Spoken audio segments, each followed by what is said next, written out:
Star Network is.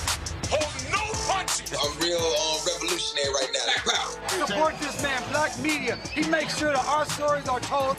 Thank you for being the voice of Black America, Roland. Stay black. I love y'all. All momentum we have now, we have to keep this going. The video looks phenomenal. See, there's a difference between Black Star Network and Black-owned media and something like CNN. You can't be Black-owned media and be scared. It's time to be smart.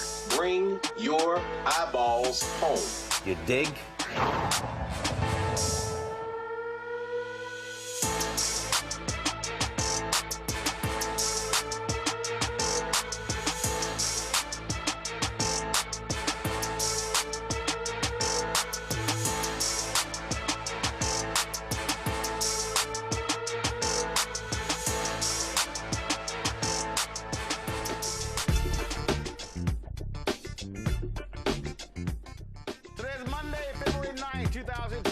Coming up on Roland Martin Unfiltered, streaming live on the Black Star Network, a federal judge says Trump's Department of Justice has until 5 p.m. Tuesday to unseal documents related to the seizure of election ballots from Fulton County, Georgia. I'll talk with a Fulton County commissioner about that very issue. In North Carolina, a federal judge ruled against students' efforts to open early voting sites at 3 university campuses, including North Carolina A&T.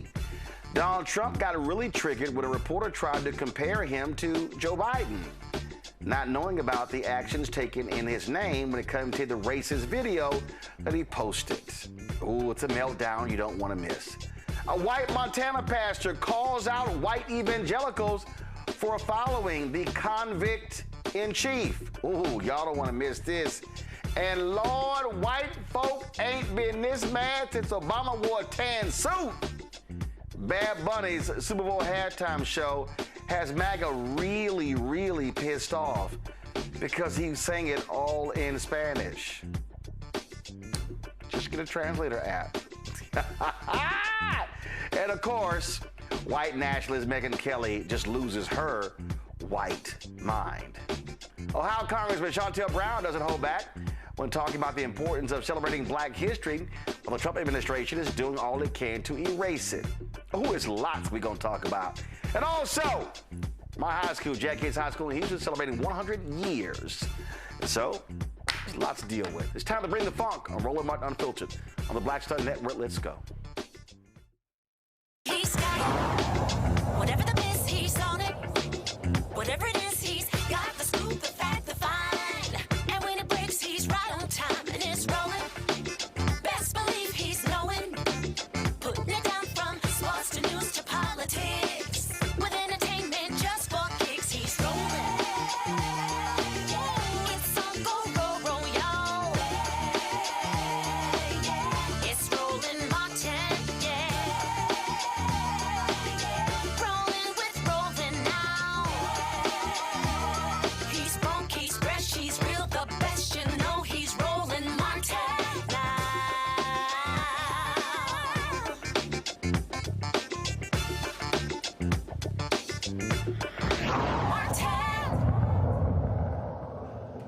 A federal judge says all records related to the FBI seizure of Fulton County, Georgia's ballots during the 2020 presidential election must be unsealed by Tuesday. Trump-appointed Judge J.P. Boulay of the Northern District of Georgia granted the motion filed last week by Fulton County Chair Rob Pitts and Fulton County Board of Registration and Elections.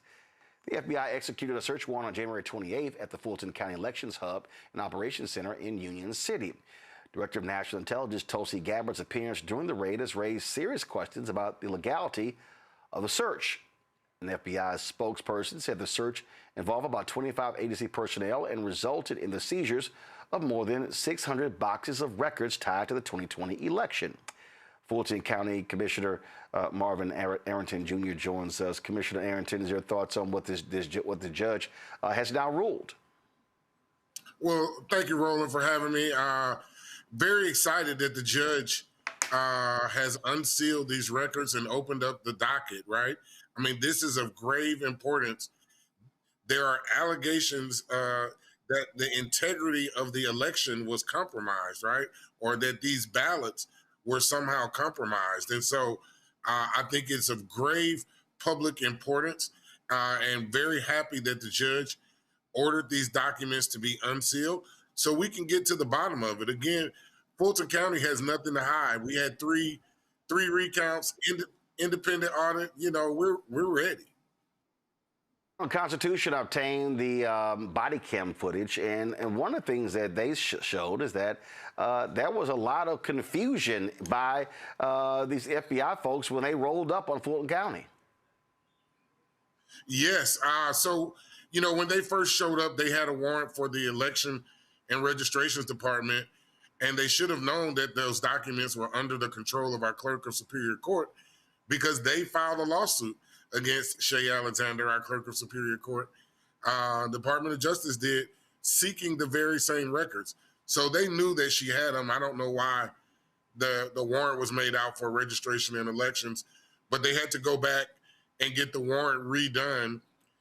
And frankly, we should have filed this Rule 41G motion. It took us a week to file it. 7 days later, we really should have filed it that very same day, right?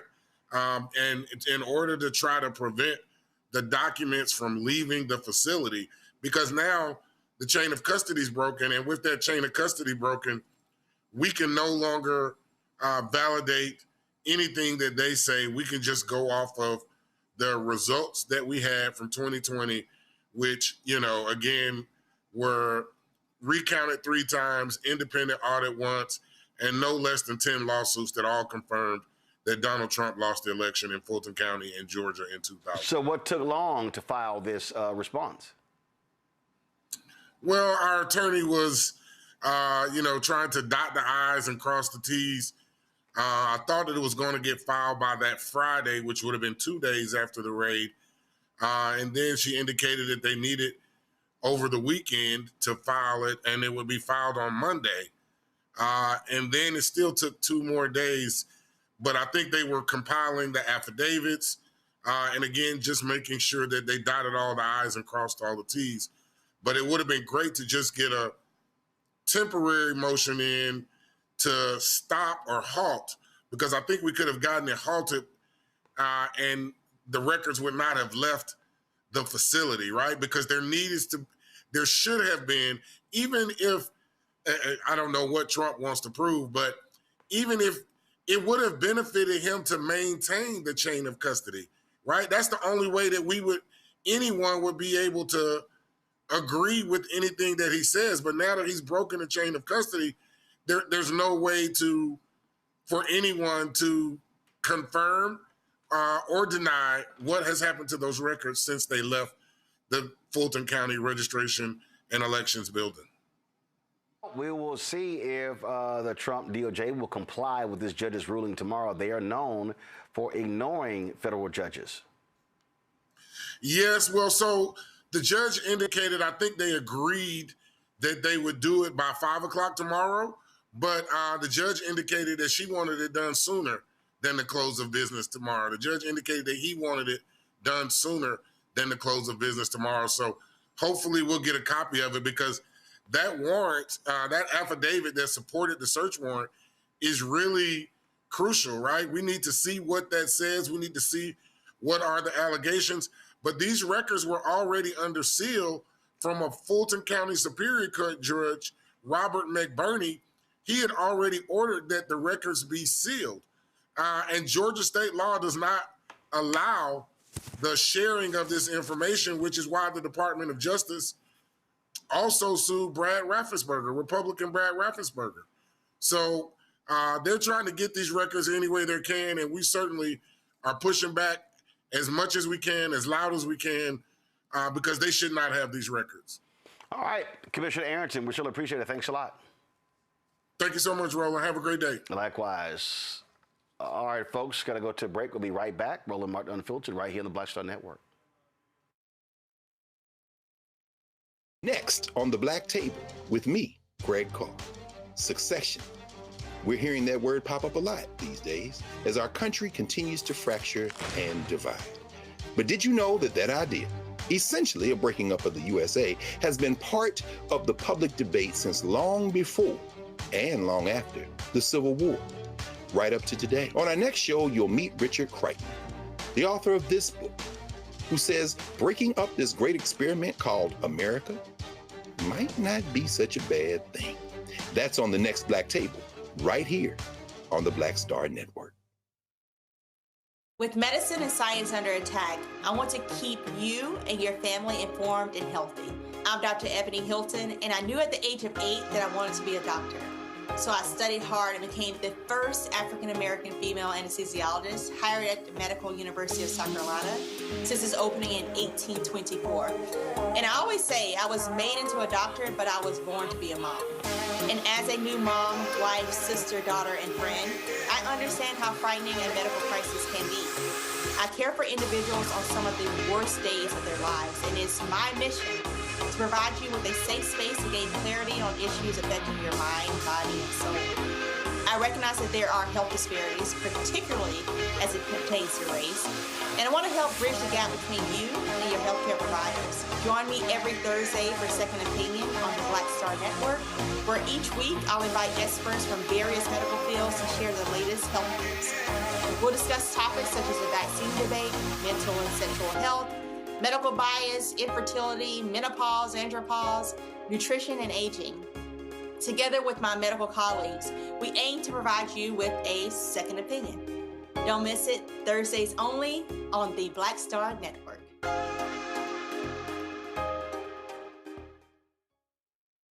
Hey everybody, I'm T.D. Jakes, and I want to encourage you to watch Roland Martin Unfiltered. It'll blow your mind.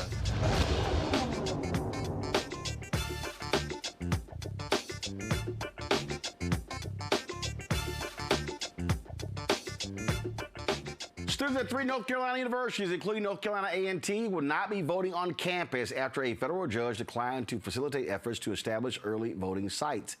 U.S. District Judge William Osteen ruled in favor of the Republican-controlled election boards ahead of the state's upcoming primary. The College Democrats of North Carolina, along with several students from Western Carolina University, North Carolina Agricultural and Technical State University, and the University of North Carolina at Greensboro, filed a lawsuit after the election board failed to include campus sites in their early voting plans. They argued that excluding campus early voting locations makes it more difficult for younger voters and college students to participate in the elections, as they may have less reliable transportation, limited time, and reduced access to voting information compared to the general population.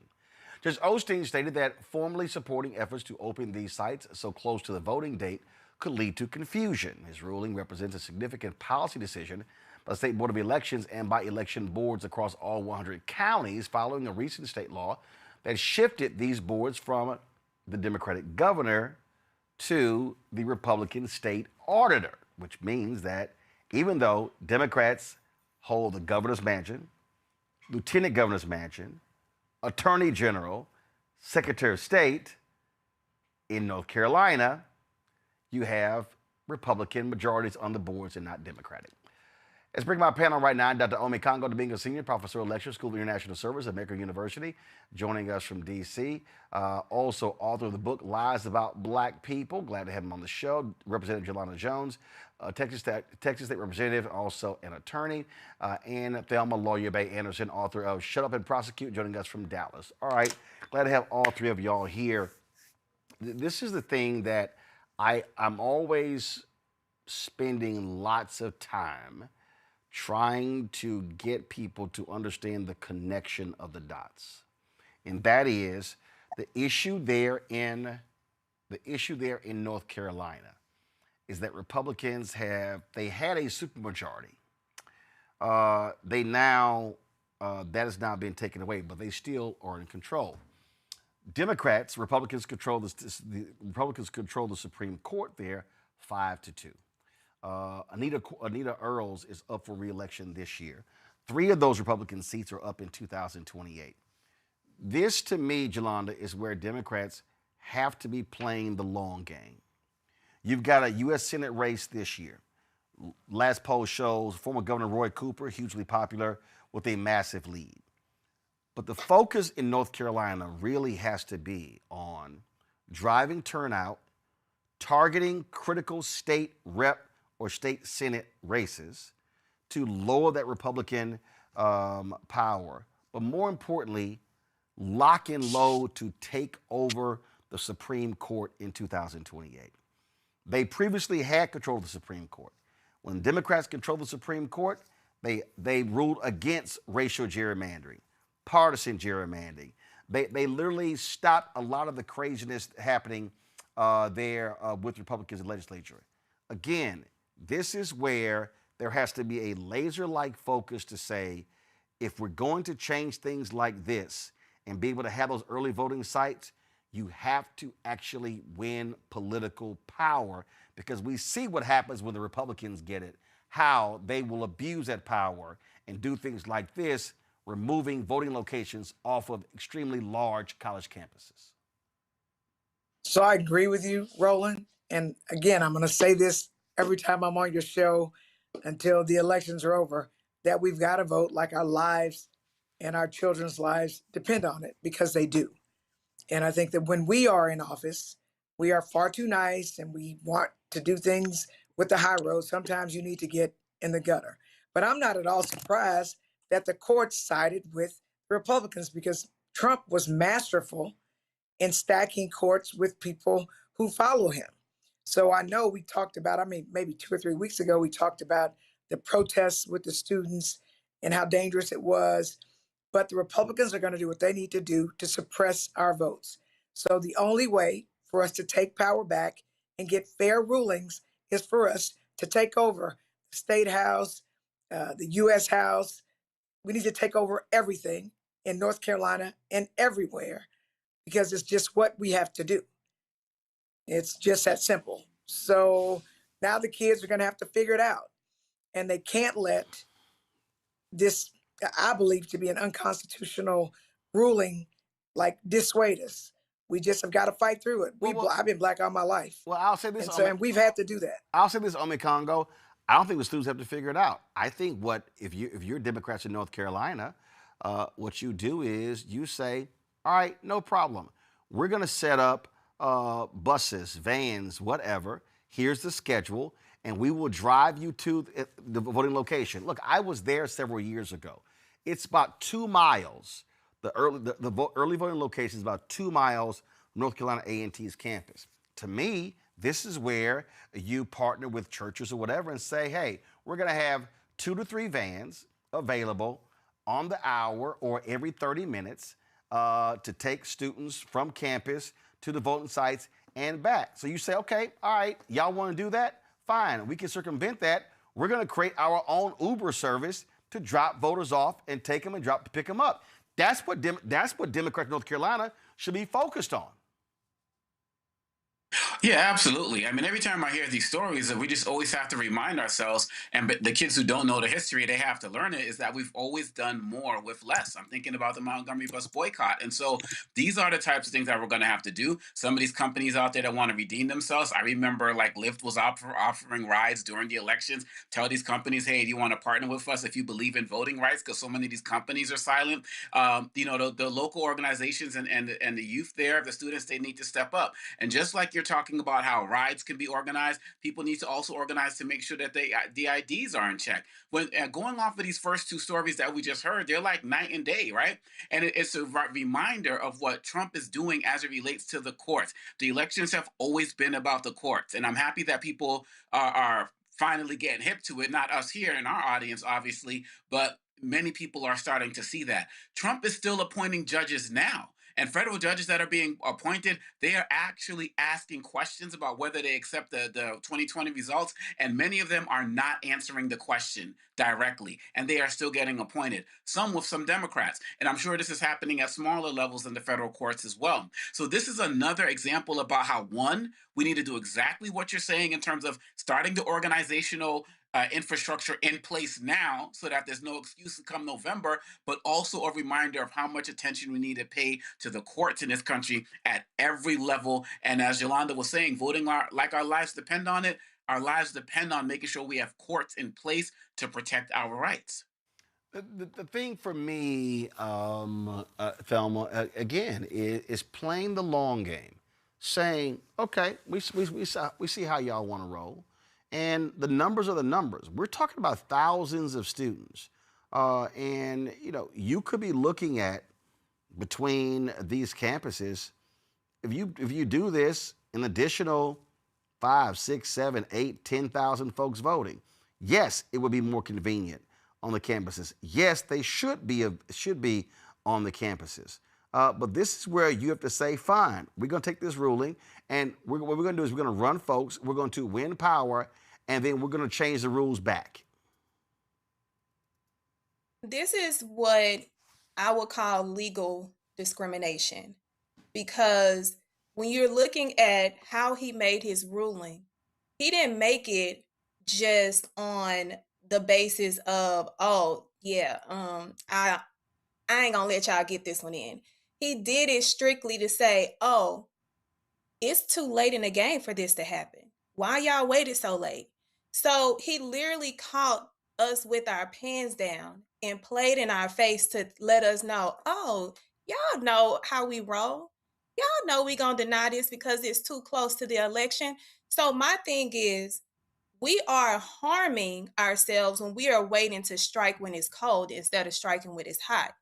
Because we should have known that this was going to be an issue to where we didn't have to wait until weeks before or days before early voting to start to have to go to beg for the mercy of an individual that was appointed by one of the Bushes to hold the key to allow our students on one of the largest HBCU campuses access to early voting on the proximity of where they are requesting. So my thing is, we should not give them access to deny us when we could have granted our own access by doing it when we knew we needed to do it. Not when we knew that, oh, now our life is on the line.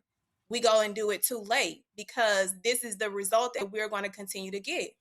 Well, but this is what Republicans also do, Jolanda, and you see this in Texas. They know the deadlines, and they know how these federal judges rule. So they will wait to the last second to issue the ruling, knowing full well you have a limited amount of time to appeal the decision, and know the judges will say, just like the Supreme Court has a legal precedent, hey, we got to leave the maps in place. It's too late to make the changes because it's going to cause confusion. We've seen this way too many times to not see it coming a mile away. So I was actually about to ask, what could we have done before, because they hadn't done the harm yet. The second they found out that the harm was done, if they didn't have polling locations, they immediately sprang into action. So what the Republicans do, which is their MO, is they wait until the last minute when they know timing will be prohibitive for us.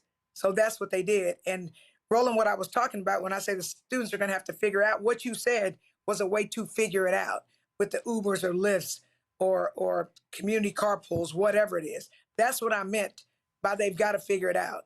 But what we can do, I mean, like here in Houston with removing Black women from the ballot, we knew they were going to do it. And I will tell you here, Republicans or actually these are Democrats attacking, white Democrats attacking Black Democrat women, filing stuff during the holidays when the courts are closed, when only an ancillary judge is there. And if you don't know who an ancillary judge is, you don't know how to reach them, and waiting till the very last minute to do things. So it's hard as Democrats to be able to do that.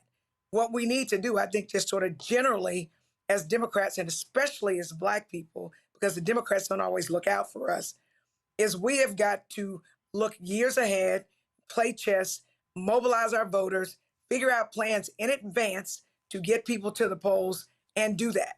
That way, even if the Republicans pull some stuff like they're doing right now, then we're better prepared. So I don't think that they wait until the last minute, because I know for a fact that they were out there protesting the second they found out that they didn't have polling locations on the HBCU campuses. Well, we covered it. They actually were at the meeting where that took place.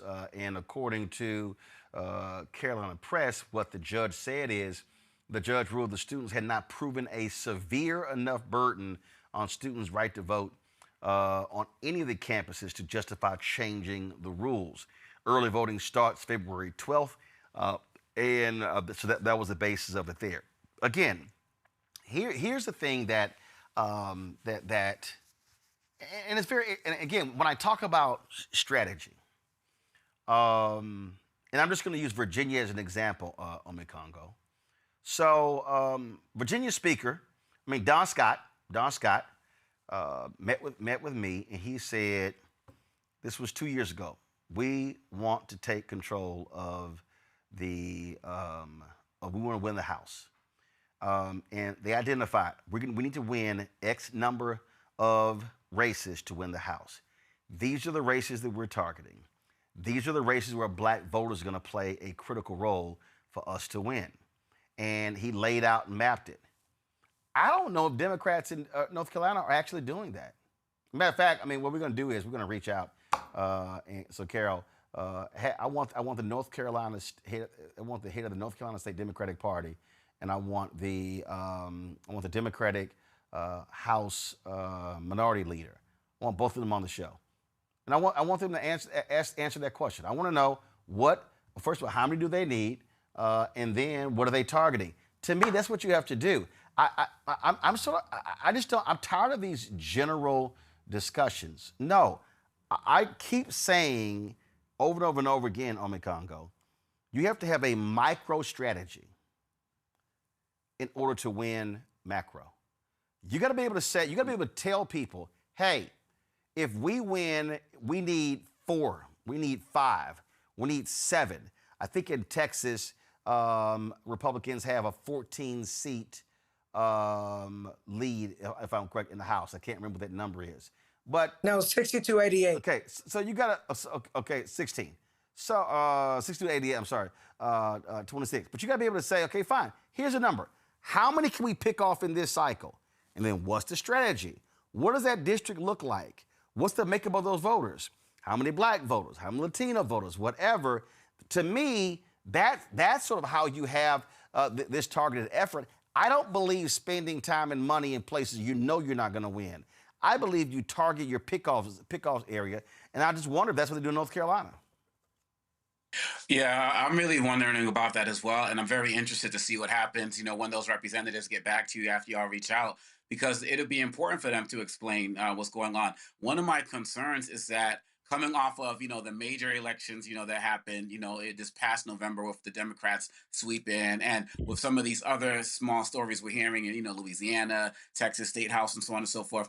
I'm concerned that Democrats are going to start getting complacent, and I think that they're going to start, kind of feeling themselves, and I'm hoping that's not the case, and thinking, oh, and we got a popular candidate, who's running, for in these races as well. Democrats are just going to turn out, and November is such a long time away that if the active strategies are not happening right now, they're going to be in for another surprise. And I think that one of the things that's important when you talk about the meeting that you had 2 years ago is that he was talking about, I don't want to take anything for granted. And that's why he met not just with anybody, but he met with somebody like you, somebody who knows the politics, who knows the history. You talk about Texas like it's the back of your hand, and you've seen all of this happen before. People like Representative Jones, who know these things. If they're not doing this in North Carolina, I do not believe that they are going to be successful. Yes, they have popular candidates, but it's still North Carolina at the end of the day. And when you see shenanigans like this that are happening, I'm concerned that there's other little things that they put in place. I was very bothered by what Representative Jones just said about how the white Democrats were the ones that were playing them down there. It's absolutely ridiculous. And I feel like those types of things, Republicans are better at this than anybody, even though Democrats can be shady as well. So people are not going to get on the good foot, hear these warnings right now, and not use a ruling like this as a message to say, we got to make sure every I is dotted and T is crossed. They can be in for a disappointing surprise in come this next midterm election. There are 120 seats in the North Carolina House of Representatives. It's a 71-49 split. The thing for me is, again, I want to sit here and know what's the number. How are you targeting people? And I've said this numerous times. One of the issues that we see in statewide races is that there really is not a lot of attention paid to East North Carolina, and that's rich area of black voters. That, to me, has to be a target. Thelma? I agree. And I also want to touch on the fact that this is a moment to empower these college students and showing them the value of voting, and knowing that even with a roadblock, roadblocks didn't stop our ancestors. Roadblocks ain't stop some of the most powerful individuals in our legacy. So when you see this happening, this should also invoke an emotion that empowers these students, some of who are going to be voting for the first time, to know, yeah, y'all may have stopped us at this moment, but y'all not going to stop us, because we're going to go to the polls still. We're going to find a way, because we know that y'all don't want us to get there. And in doing that, and also with the other resources that you all talked about, this is a moment for them to be empowered like we were in college when we didn't have access to the Ubers, and we had access to the city bus sometimes in order to get to the polls, but we still made it. So they're seeing some of the history of how suppression actually looks like, and now it's time for us to empower them so that they can remember the power in their votes. I will always maintain, where you have a lot of black votes, we are doing them a favor by not showing up. That simply cannot happen. Let me go to the break. When we come back, lots to talk about, including, oh my goodness, have white folk been losing their mind because a dude did the halftime show and he spoke Spanish. The orange MAGA tears could probably fill up an ocean. And I love it. We're going to talk about that. Don't forget to support the work that we do. Join our Bring the Funk fan club. If you want to do so, use the Stripe QR code. That's full course right there. You see that for Cash App, for credit cards as well. Checks and money order. Make it payable to Roland Martin Unfiltered. P.O. Box 57196, Washington, D.C. 20037-0196. PayPal R Martin Unfiltered. Venmo RM Unfiltered. Zelle. Roland at RolandSMartin.com. Roland at RolandMartinUnfiltered.com. We'll be right back.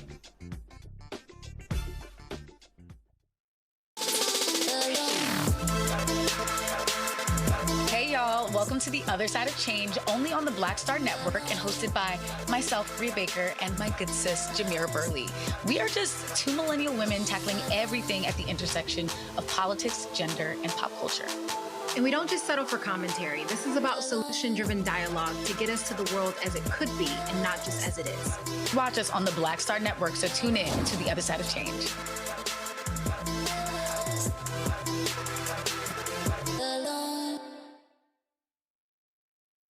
With medicine and science under attack, I want to keep you and your family informed and healthy. I'm Dr. Ebony Hilton, and I knew at the age of 8 that I wanted to be a doctor. So I studied hard and became the first African-American female anesthesiologist hired at the Medical University of South Carolina since its opening in 1824. And I always say I was made into a doctor, but I was born to be a mom. And as a new mom, wife, sister, daughter, and friend, I understand how frightening a medical crisis can be. I care for individuals on some of the worst days of their lives, and it's my mission to provide you with a safe space to gain clarity on issues affecting your mind, body, and soul. I recognize that there are health disparities, particularly as it pertains to race, and I want to help bridge the gap between you and your healthcare providers. Join me every Thursday for Second Opinion on the Black Star Network, where each week I'll invite experts from various medical fields to share the latest health news. We'll discuss topics such as the vaccine debate, mental and sexual health, medical bias, infertility, menopause, andropause, nutrition, and aging. Together with my medical colleagues, we aim to provide you with a second opinion. Don't miss it, Thursdays only on the Black Star Network. What's up? It's Talib Kweli. I'm CEO. This is the Black Star Network.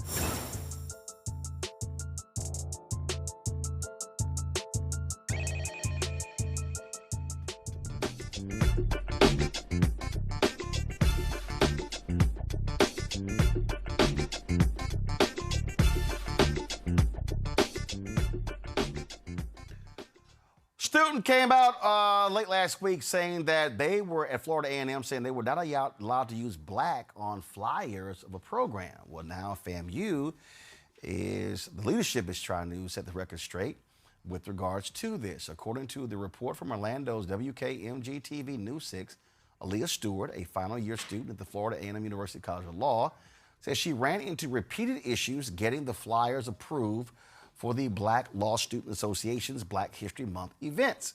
She told the reporter that words like black, affirmative action, and women were flagged and blocked because of Florida's anti-DEI law. As a result, she says her organization was pressured to shorten or remove language directly tied to Black History Month.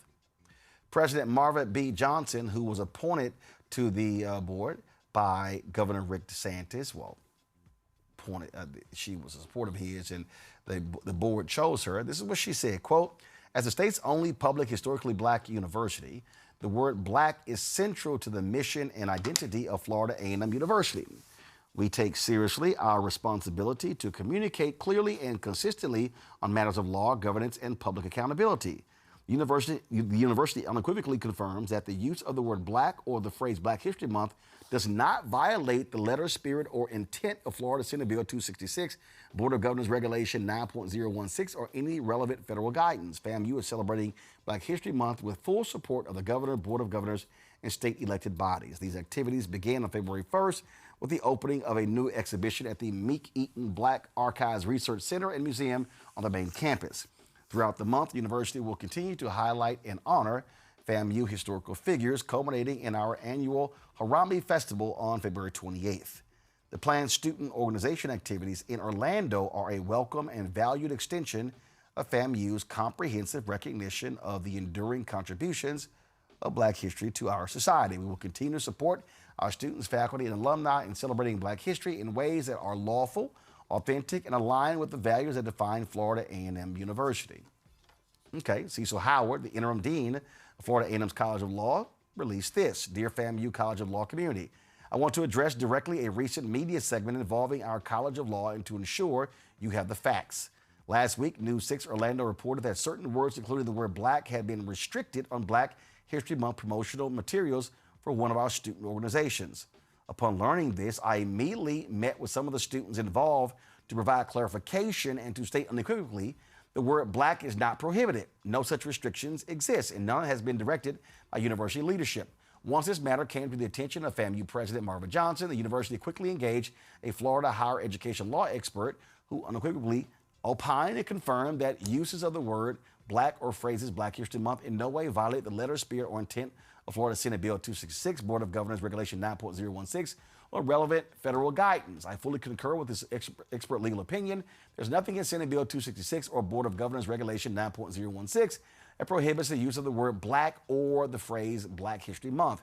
These provisions address the expenditure of state and federal funds on programs that advocate for diversity, equity, and inclusion as specifically defined. They do not prohibit the use of any word not Black, not women, not affirmative action. The regulation explicitly protects the speech and expressive activity of student-led organizations. The Black Law Student Association is precisely such an organization. What occurred was a staff-level error and an overly cautious interpretation that went beyond what the law requires. It has been corrected, and I take full responsibility for ensuring it does not happen again. The university has investigated this matter and will implement any required corrective measures to ensure consistent and continued compliance with all laws and regulations. To that end, I've taken the following steps. I've met with our law communications team to develop an enhanced review process for student organizational promotional materials, including a standardized escalation protocol and a secondary review mechanism to ensure greater clarity and consistency. Pending full implementation of this process, I will assume sole and final review and approval authority for all communications and event-related materials. As part of these efforts, we're aligning the College of Law's communications review processes and compliance protocols with main campus operations. We are one university, and our standards will be consistent across all colleges and units. Finally, I want to remind all students that if you believe any university policy is being misapplied, you have the right to raise your concerns through the university's established grievance process. That process exists to protect you, and I encourage you to use it whenever you believe it is warranted. Florida A&M University is the state's only public historically Black university. The word Black is central to our mission. Compliance with state law will never require us to erase our identity, and this administration will not allow it. Should you have any question or wish to discuss this matter further, please do not hesitate to contact me directly. Okay, so here's what I don't understand. Did the TV station call the university? Did the university respond? Who do they talk to? How was this story allowed to go viral by Florida A&M. And did Florida A&M offer any staff updates prior to this? How does when you say a low-level staffer, okay, they were trying to be cautious. Okay, based on what? So you have the president and the interim dean saying, oh, it doesn't violate law. Well, was that memo sent out prior to this? Was it sent out after that law was passed? Thelma, to me, those are basic questions. I love a good ChatGPT lie because that statement was definitely drawn up from ChatGPT because it said a whole bunch of nothing. And it symbolized a response like Trump had when he wanted to say, oh, it was a staffer that posted that awful, deplorable meme. But you are now saying that because, my receipts, I just looked at my receipts. My receipts said that a junior level employee is the one that they are putting this on. So did y'all bring this junior level employee to the front so we can have a conversation with the junior level employee to figure out how did they get this information to feel comfortable to tell a student during Black History Month at an HBCU, at one of the largest HBCUs in this country, that they couldn't use Black? It would have to be abbreviated. And not to mention that the president is a hand-picked Trumper. She's not one of us. So it wouldn't surprise me that this was said to this young lady in the manner that it was supposed to be said, how they wanted to say it. They didn't anticipate that it was going to go viral and people were going to be up in arms and ready to stand on business as to why are you telling a Black student at a Black HBCU that they can't use the word Black, the color that they have to circle every time they got to identify themselves. And now you want to say, oh, whoops, it was a third level play. That's a third level lie. Congo. Yeah, that's real. That's real talk. Thelma, for real. And that was also what I thought of was Trump, blaming the low-level assistant and so on. We never hear any names.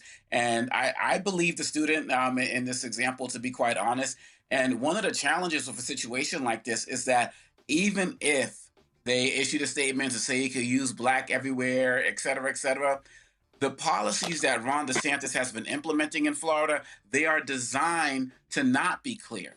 They are designed to confuse people. So yeah, okay, Black made it through this battle, but what about somebody who wants to use a term like Pan-African, right? Or what if there's an LGBTQ group and they want to use a term in a flyer like, pansexual or something like that? People are self-discouraging themselves from even going forward because they feel they might get shot down. Then you have, at the next level, these so-called junior level employees who feel like certain language can't be used, so they're going to shoot down the student who's not sure. And this is happening in the colleges. It's happening in the corporate spaces. It's also happening in the schools, especially at the K-12 level, where you got the "Don't Say Gay" bills, and people feel like they might get a penalty if they have a picture up of their same-sex partner in their classrooms. The rules are designed this way. The laws are designed this way. So they can arbitrarily bring people up on charges or fire them or give them other types of fines. And that's part of the problem. And I guarantee you, Roland, that there are students across that campus who are out there trying to talk about other issues and promote other issues. And they've been told that they can't use certain terminology, and they probably went along with it. And this is the same thing that the Trump administration is doing as well. All this anti-Black stuff that he's doing, but then last year he'll have a Black History Month celebration and have like Tiger Woods there, and people are like, well, what's going on? And this is part of the confusion, and I'm so glad that student spoke up. I believe them, and I do believe that also that this is as Thelma said, a third level lie, a junior level lie, whatever that was. I was feeling that. Jolanda? So I agree to what was said before this, and this is what I know. With all these HBCUs in states that have Republican governors, they've literally put Trump people over these HBCUs. I absolutely believe that the president and the interim dean of the law school went along with it until it went viral, and then all of a sudden they're crawfishing back. I was listening to the statement, and I'm trying to fix my face because I always get in trouble for not fixing my face. When the interim dean of the law school, who's actually a lawyer, went to a law expert, which you're the dean of the school, so you should be, to be able to interpret something so simple. So I'll say this again. It is a third level, a junior level lie. They intended to get away with it, and they can't. But this is no different, Roland, than the censorship that they're doing with Black press. It's no different than the uproar they've made about Bad Bunny's halftime show. They want things to be a certain way, and if they can censor it before it happens, which is what they were trying to do with Bad Bunny, which is what they were trying to do with the Black law student, that's what they do, except for now, things are going viral. People are making a big deal about it. You're making a big deal about it. Don Lemon is making a big deal about it. Joy Reid is making a big deal about it. Moni Presley is making a big deal about it. And we can keep going on and on and on. And they are losing control of the narrative. So that's what this is about. Trying to censor everything that doesn't comport with what Trump wants. And we have to keep pushing back just like you're doing and talking about it to knock them on their heels. And then they're going to have to let things be as they are. All right, folks. Hold tight 1 second. We come back. Ooh, Trump was a wee bit triggered when he was jammed by reporters after, he ran that racist video last week. And boy, he just lost his temper when they compared him to Joe Biden. Ooh, we got the video. You're watching Roland Martin Unfiltered on the Black Star Network.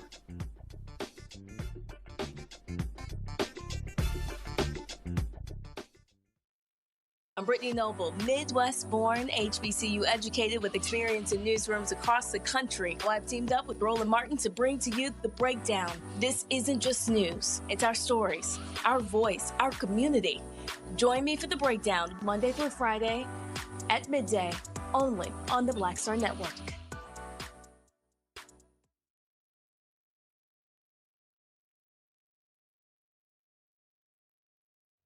Hi, I'm Swain Cash, Basketball Hall of Famer, and you're watching Black Star Network.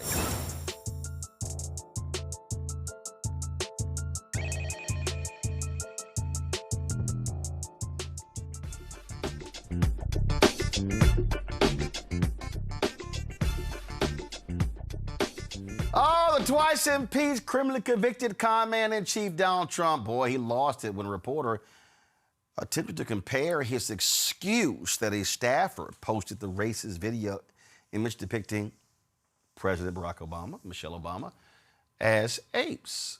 And the reporter said that, well, wait a minute, you kept saying President Joe Biden was unaware of actions he took in his name, but what about you? Roll it. You frequently criticize Joe Biden for not knowing what is going on in his name. This racist video that was posted on your social media. I'm a hell of a lot better than you do. You don't know what's going on. I know what's going on. No, Joe Biden didn't have a clue, but we know everything. And when you look at what's happening with our economy, think of it, we're way years ahead of schedule. We have thousands and thousands of businesses being built right now. So Joe Biden had no clue. If Joe Biden were elected or if Kamala were elected, we wouldn't have a country right now. You won the election because of minority voters. Does this post maybe hurt Republicans with, black voters after the... I think, look, we did criminal justice reform. I did the historically black colleges and universities. I got them funded. Nobody has been, and that's why I got the highest vote with male black voters that they've seen in many, many decades. I've done great with them. Black voters have been great to me. I've been great to them. Black voters have been great to me. I've been great to them. And I am, by the way, the least racist president you've had in a long time, as far as I'm concerned. We have, I've had a great relationship. Think of what I've done. Criminal justice reform. Nobody else could do it. Obama couldn't do it. Nobody could do it. Clinton couldn't do it. They actually went the other way. They went into a very bad thing for African-American people, black people. They went to it. They did very bad things. I did very good things. But criminal justice reform, and then I funded the universities, which nobody else was willing to do. They were going every year. They'd come back to Washington and they'd be begging for money, begging. I got to be friendly with some of the heads of the schools, and they would come back and they would literally tell me they're forcing us to beg. I'm the one that got them long-term financing and more than they were looking for. So there's nobody that's done more. And I think maybe more than anything else was criminal justice reform. They've been trying to get it for years, and I'm the one that got it done. So nobody can tell me about that. That somebody posts a staffer, post, and I knew it was all about. If you take a look at that and see the whole thing, it was a small section at the very end, but that was about fraudulent elections, which we have a lot of them. We're going to get it stopped. And I liked the beginning. I saw it and just passed it on.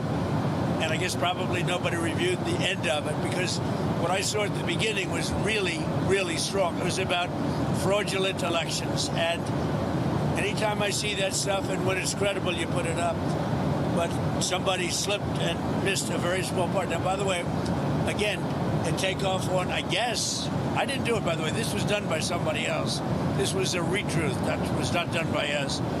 But that was a very strong truth. It was a very strong statement made about the fraudulent elections in a certain part of our country, which are really bad. Y'all, his ass just straight ass lying. I mean, just lie, lie, lie, lie, lie, lie, lie. It's all a lie. First of all, let me remind y'all, okay? Criminal justice reform, Democrats control the House. It was Hakeem Jeffries that pushed that through the House, and then when it went to the Senate, you had Democrats Dick Durbin, Kamala Harris, Cory Booker, who said, oh, this bill is too weak. You even had Republican Chuck Grassley, head of the Senate Judiciary Committee, saying, bill got to get improved. That's how it got passed.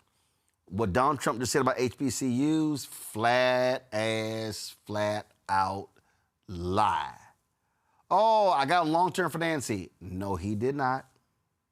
Y'all, he didn't even know what the hell that bill was about.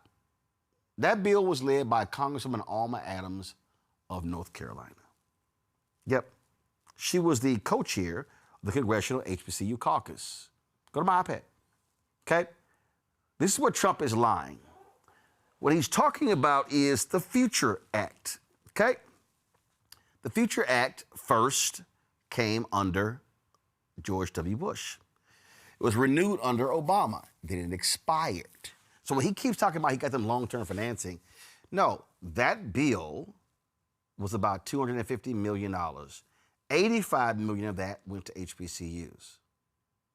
That's it. That ain't long-term financing, y'all. He's just lying. He's lying. He didn't know jack about this bill. It was Congresswoman Alma Adams who drove the bill through. Those are just facts. So I'm like, bro, you can keep sitting here lying. Oh, by the way, $17 billion went to HBCUs under Biden-Harris. Trump can't even get close to that number. The fact of the matter is, he knew about the damn video. He knew about it, Jolanda. He's lying. And we all know what's going on here. Okay? He doesn't accept responsibility. He refused to apologize. Yes, he is a racist.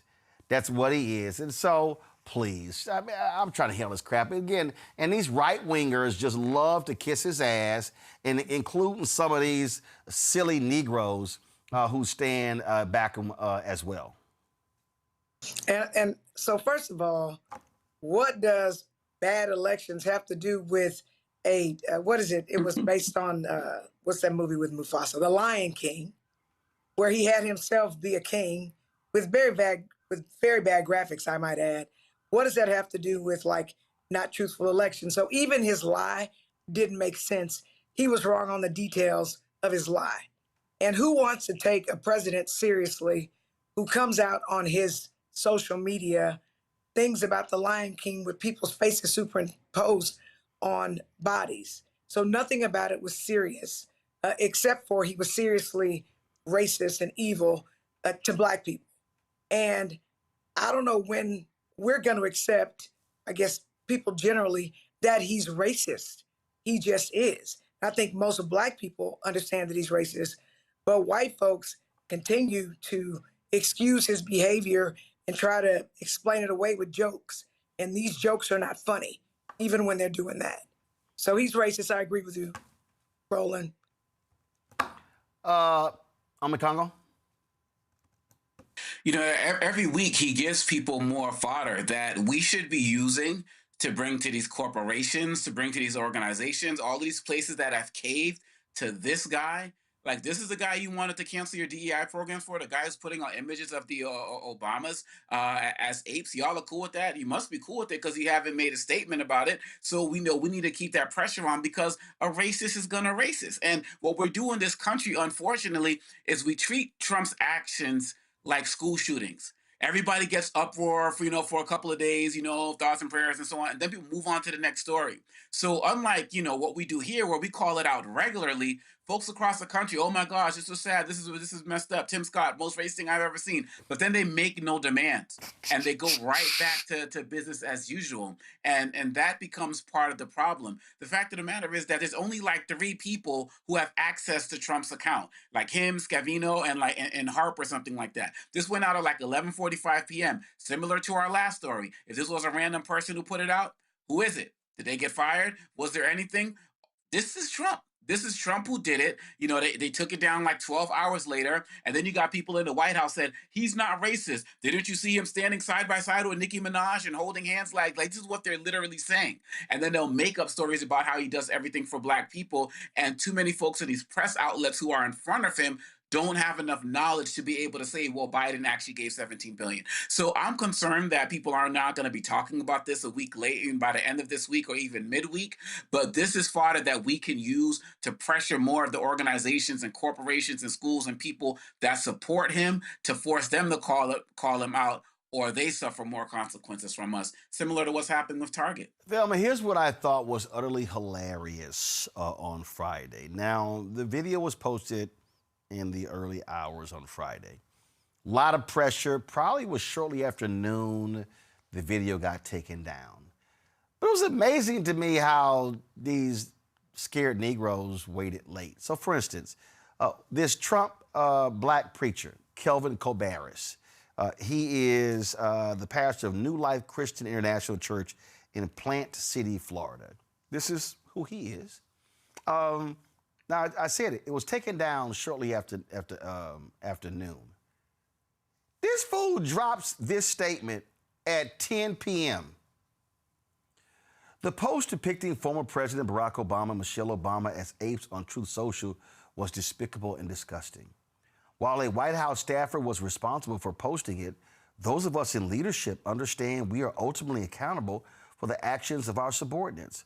Rather than joining the rage on social media, I addressed my concerns directly with the White House and encouraged the president to publicly denounce the post and work to heal and unite our community. #BridgeBuilder. Negro, you weighed in 10 hours later. And you likely ran your statement by the White House before releasing it. How you gonna call yourself a bridge builder? And then it's like, oh, I encouraged the president to publicly denounce the post. First of all, that video of Trump talking, hell, that was taken before his statement even went out. So, and Trump did not denounce the post, and he damn sure ain't working to heal and unite. But see, this is what happens again when you got these folk we can call the help. Then you also have that little MAGA Negro out of Detroit, Lorenzo Sewell. Everyone makes posts they regret.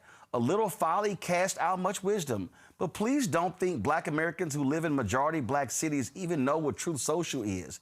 It is extremely disingenuous to suggest Americans care about Black people. Huh? Black Americans don't need anyone to care for us. We just need to learn how to care for ourselves. Lorenzo, Black people have already figured out how to care for ourselves. We're the second largest investors in our country, and we need a return on that investment. Really? Ask Ramon Action Jackson, my political minister. I don't even know what the hell that statement is. Tell me, go ahead. Jackson. Listen, you said one thing that absolutely makes sense about him when you say he weighed in, and he weighed in overweight. And that's the problem. You gave that overweight excuse to the most deplorable president of this time to allow him to be a racist? And then the audacity for you to say, oh, it's the staffer. You don't even know the damn staffer because it ain't no damn staffer. So now you're making up facts just like him. And it makes absolutely no sense for these Negroes to get on the internet, Beyonce's internet, with these lies as if they want us to buy in when they ain't the truth, even though if it's coming from Truth Social or not. And when he goes on about this criminal justice reform, like he's trying to appeal to the Black people because we know why criminal justice was set up to continue to enslave us, coming from a 34-count felon.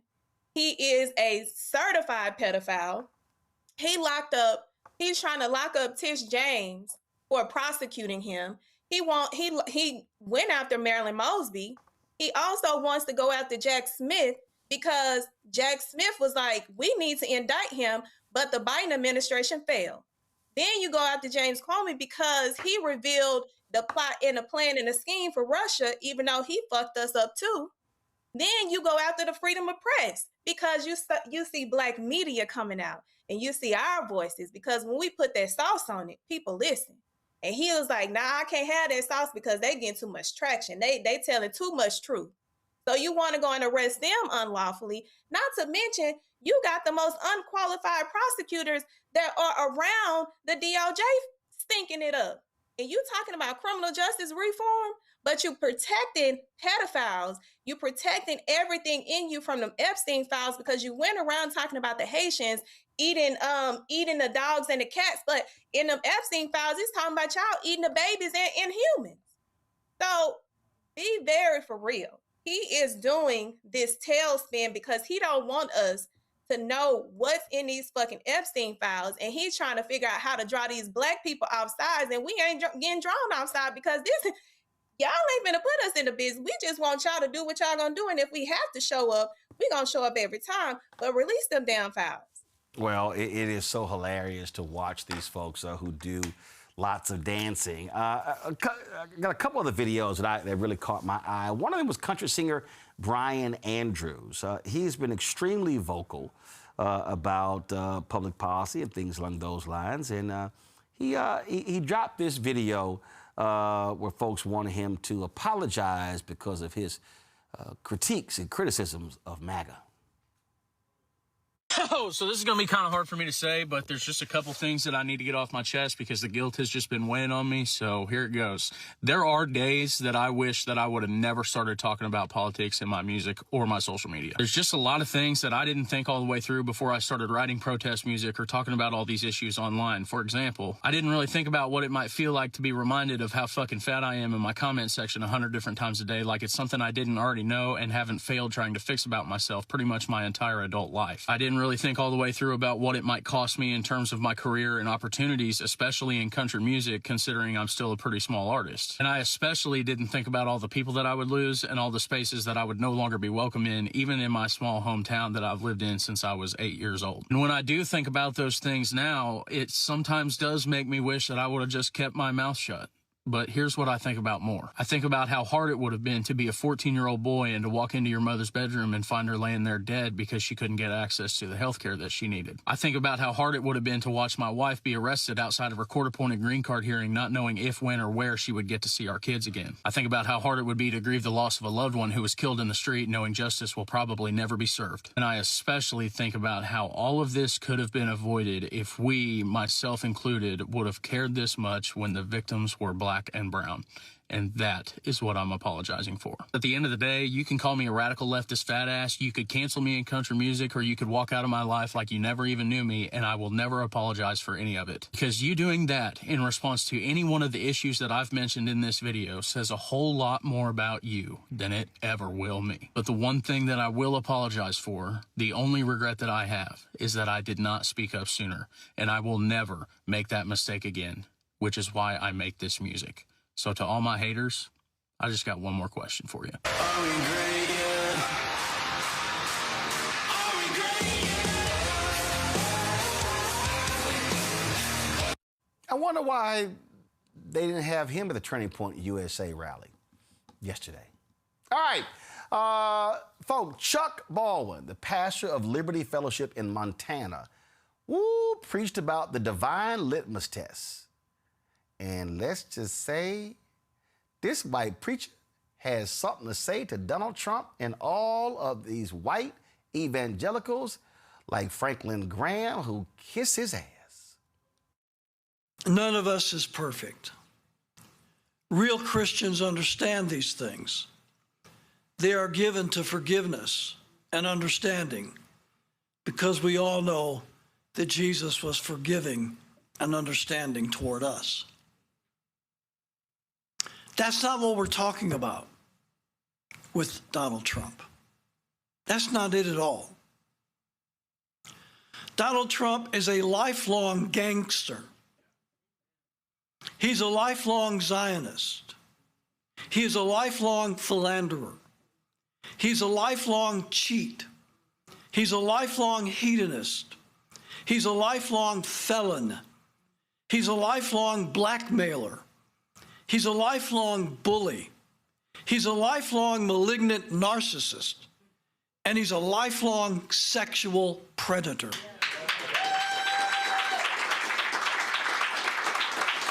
And since he's been president, he has now joined the ranks of international war criminals and mass murderers. If you have taken the time to look at even some of the newly released, I'll call them e-files, you know what I'm talking about. If you have taken the time to look at even some of the newly released e-files, you know that Donald J. Trump, along with the rest of the rich and famous predators in those files, should spend the rest of his life in prison.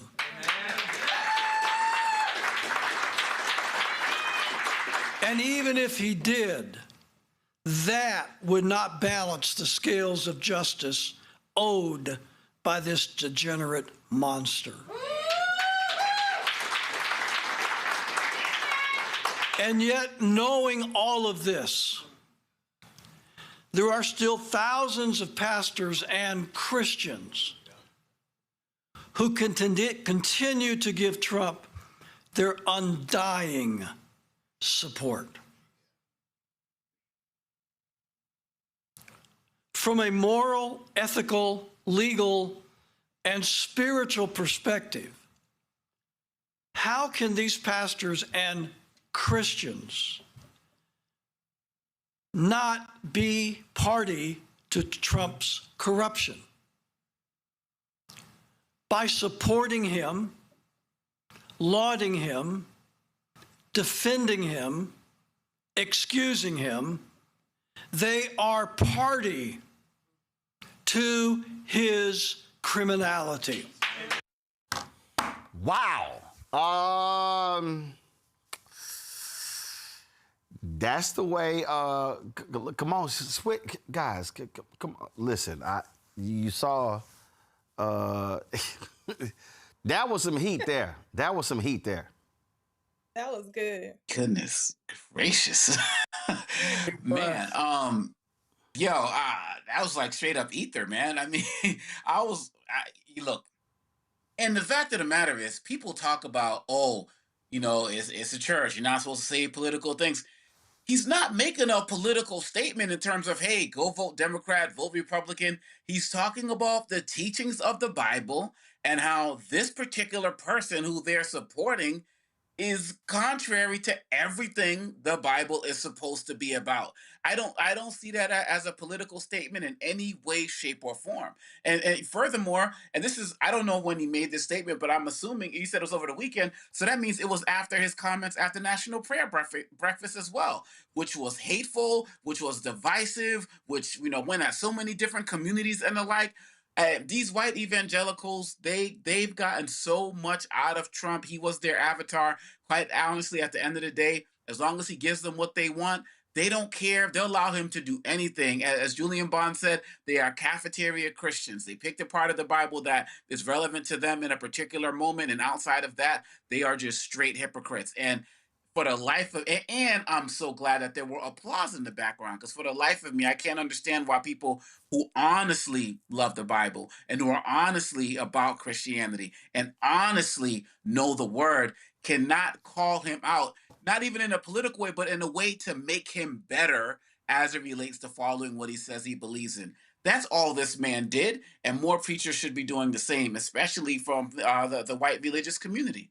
Absolutely, Thelma. White preachers should be calling his ass out. Listen, do we not remember this is the same president that was on Air Force One talking about he know he going to hell?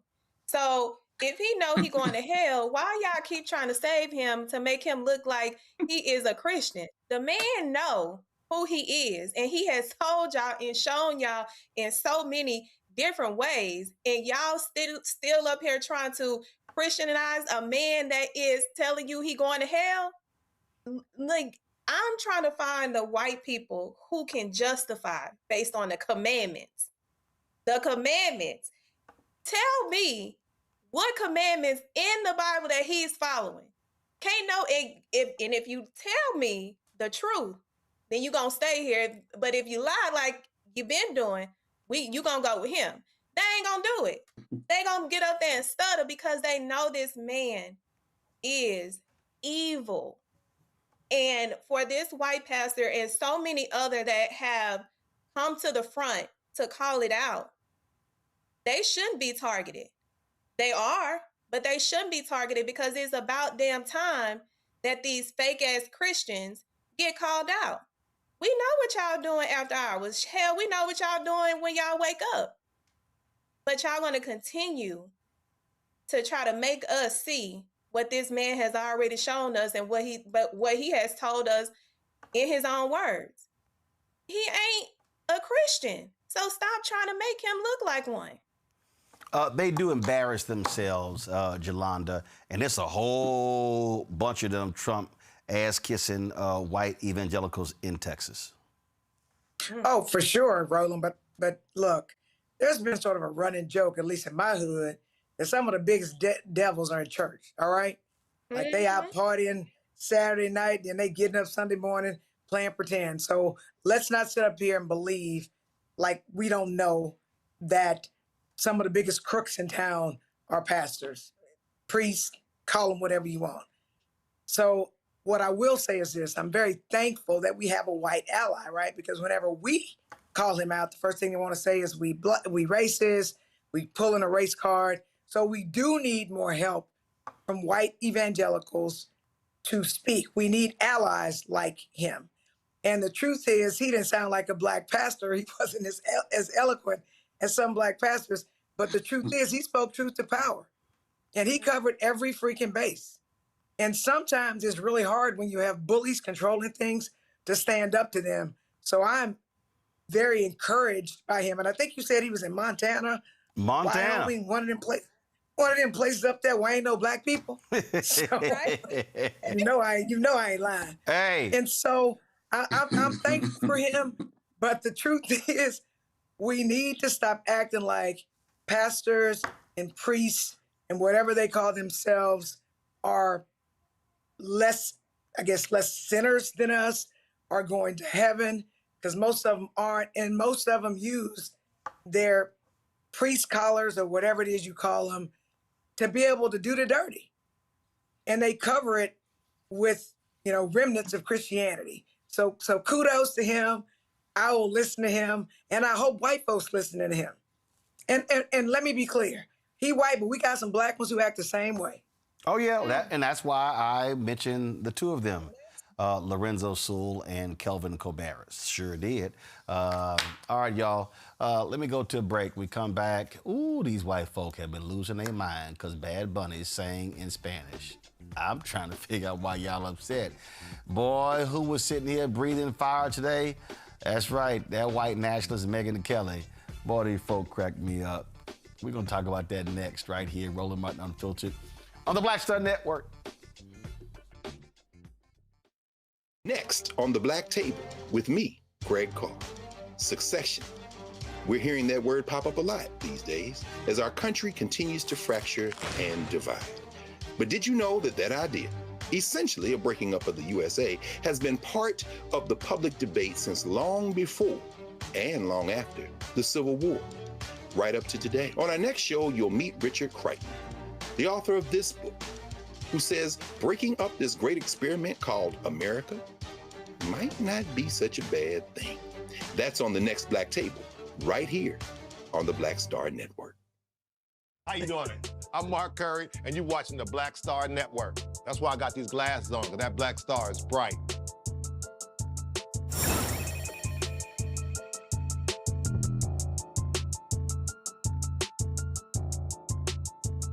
All right, y'all. White America, the white conservative America, they've been losing their mind because Bad Bunny stormed into the Super Bowl halftime yesterday and gave us a cultural vibe that broke down and expanded the notion of the America to the Americas. Of course, Apple Music halftime show featured him singing in Spanish, did not sing a single word in English. It featured a number of entertainers who were there, who were watching it all. Of course, Lady Gaga sang, Ricky Martin sang. I mean, my goodness, he pays homage to the sugarcane history of Puerto Rico. And then again, it made it clear that the Americas is not just the United States. And at the end, he named all of the countries as well. And so it was an incredible performance. I absolutely enjoyed it. Now, of course, while that was happening, Crazy Deranged MAGA was having their Turning Point USA, so-called All-American halftime show. Wasn't even live. We now realize it was taped on Friday. They had 200 people in the room trying to make it seem like it was jam-packed. They couldn't even pack 1,000 people into that joint. It was a joke. Kid Rock was lip-syncing. It was absolutely awful and abysmal. And then they're just feeling themselves by saying, oh, my God, 6 million, 7 million, 10 million watched, where early estimates say that 135 million people watched the halftime show. 127 million watched the game. That means that if that holds up, it will be the largest viewed halftime in history. But boy, these folks have been crashing out. They have been losing their mind. They were going crazy. Donald Trump lost his mind tweeting. He posted on Truth Social. But then they showed video from Mar-a-Lago, and they actually had Bad Bunny's halftime up and not the folks over at Turning Point USA. I was cracking up laughing. I mean, I love to see these people just lose their mind because they couldn't handle all that color. Oh, Lord, right there, they were just losing it. Oh, they were just losing it. Just losing it. And so I thought it was lovely. But what it goes to show you, and then I told you, my book, White Fear, How the Browning of America is Making White Folks Lose Their Minds. And this is a perfect example. The crashing out. Now, if y'all want to see who is the lead cheerleader for white nationalist MAGA, it has to be that troll Megyn Kelly. So she was on Piers Morgan today, and she was just losing. Oh, my God, this was just awful. This is destroying America. Y'all want to see a deranged white woman? Here you go. To get up there and perform the whole show in Spanish is a middle finger to the rest of America. Who gives a damn that we have 40 million Spanish speakers in the United States? We have 310 million who don't speak a lick of Spanish. This is supposed to be a unifying event for the country, not for the Latinos, not for one small group, but for the country. We don't need a black national anthem. We don't need a Spanish-speaking, non-English performer, and we don't need an ICE or America hater featured as our primetime entertainment. Okay, what is the national language, officially the national language of the United States of America? I mean, English. And there's been a push for many years to make it an official you don't have one. Documented thing. You don't have one. If you would have let me finish my comment, I would have pointed that out, but people have been pushing to make it official.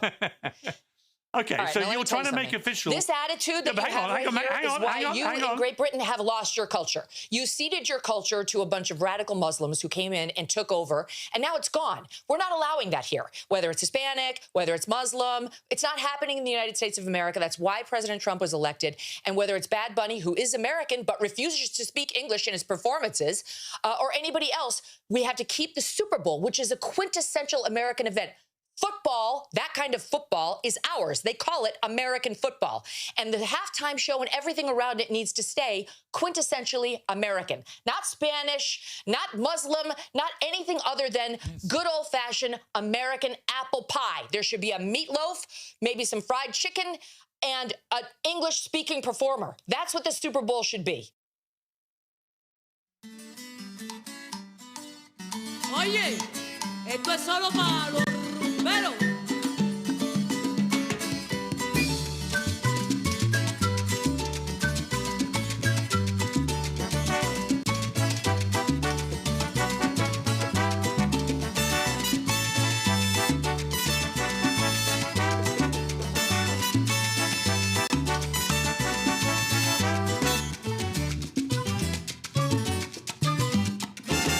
Voy siempre con mi guitarra, entonando acordes de celebración.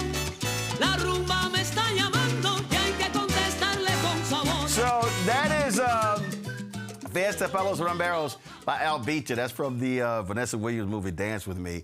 Y'all, and I posted on Instagram. Y'all, it's so many songs I got on my phone. I don't know what the hell they saying. Matter of fact, Kendrick was last year. I ain't know what the hell half of stuff he was saying. And he was speaking English. So, like, y'all, come on. I mean, these white folks crack me up. And so they can't stand the damn, lift their voice and sing. And so they were mad at Coco Jones. And so now they mad about this. And all they do is just wonk, wonk, wonk.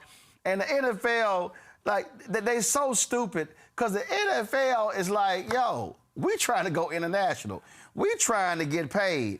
And that's all this is. But these folk are crashing out. And it's like Megyn's sitting here, like, we don't give a damn. And let me be real clear. I'm just being just straight up, no holds barred. Megyn, we don't give a fuck what you think. Like, not one. She can kiss my ass. Matt Walsh can kiss my ass. All them damn white supremacists who been cracking up can kiss my ass. Matter of fact, this one dude got mad. This one bar, he changed all the TV to the Turning Point USA. And the dude was like, I ain't come here for that. He's like, we don't want to hear that. He's like, but y'all serve tacos and margaritas. I mean, this is how dumb these people are. This is how dumb these people are. And I just sit here and go, really? Like, really? Again, Omi Congo, I have not seen these white folks this mad since Obama wore that tan suit. Yeah, that sounds about right. That sounds about right historically.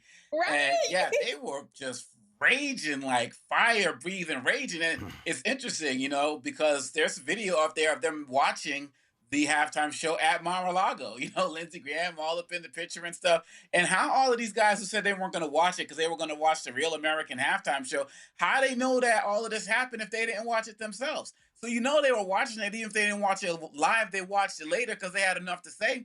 And when it comes to this whole thing about, you know, Spanish, she's like Hispanic, Muslim, like just run down the things, whether religion, whether it's language. Okay, you want to talk about, oh, he's speaking in Spanish.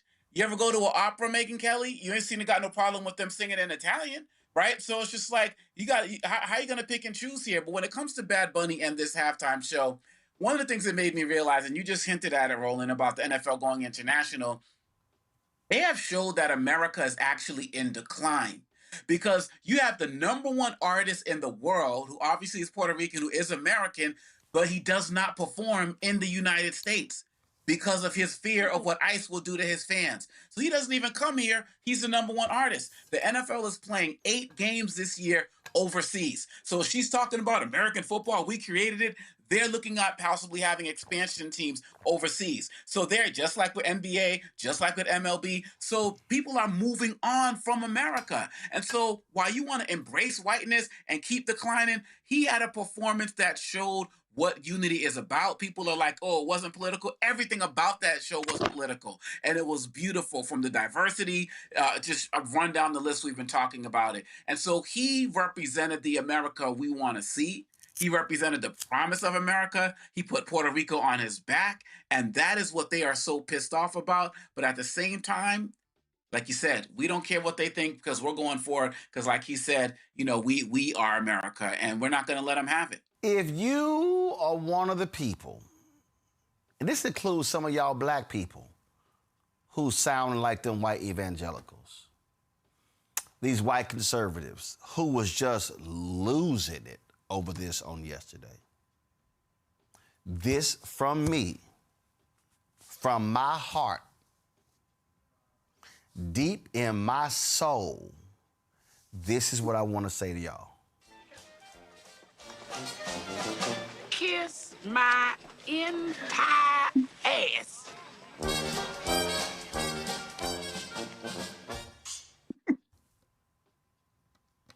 Jolanda. So, Roy, you would call him it, man. Who can go after Del Reese? But that's not the point. Here's the deal, Roland.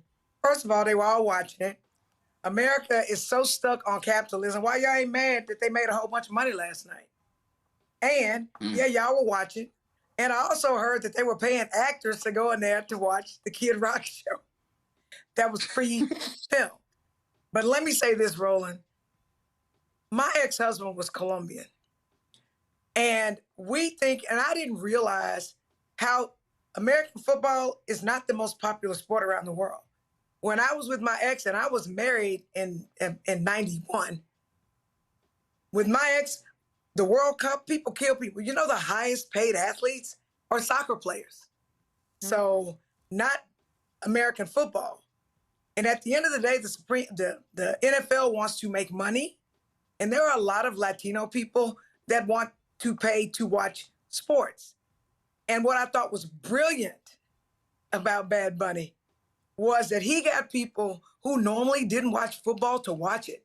My stepson, who is Colombian, was watching the game with us last night. English is not his first language. And when I saw them, like, I didn't know Puerto Rican history like I do today after listening to everybody's commentary, but I saw how it affected my stepson. He was so happy to see his culture at a major sports event. And I saw babies. We had so many people from so many different cultures, and I'd never seen that before. Normally you watch the Super Bowl, it's a whole bunch of black people. And so it absolutely was unifying. It also showed me, if I didn't know before, how similar Puerto Ricans are to Black Americans, and the colonialism and what they take from us, and the symbolism of the light-colored Puerto Rican flag, and not the one where they tried to make it look American. So not only was it entertaining, not only did they make a whole bunch of money, not only was it the largest halftime show, not only was it the most viewed Super Bowl, which is what America's all about, capitalism, but it also was able to speak truth to power and tell us about culture and history of America that we all needed to learn. We needed to learn it.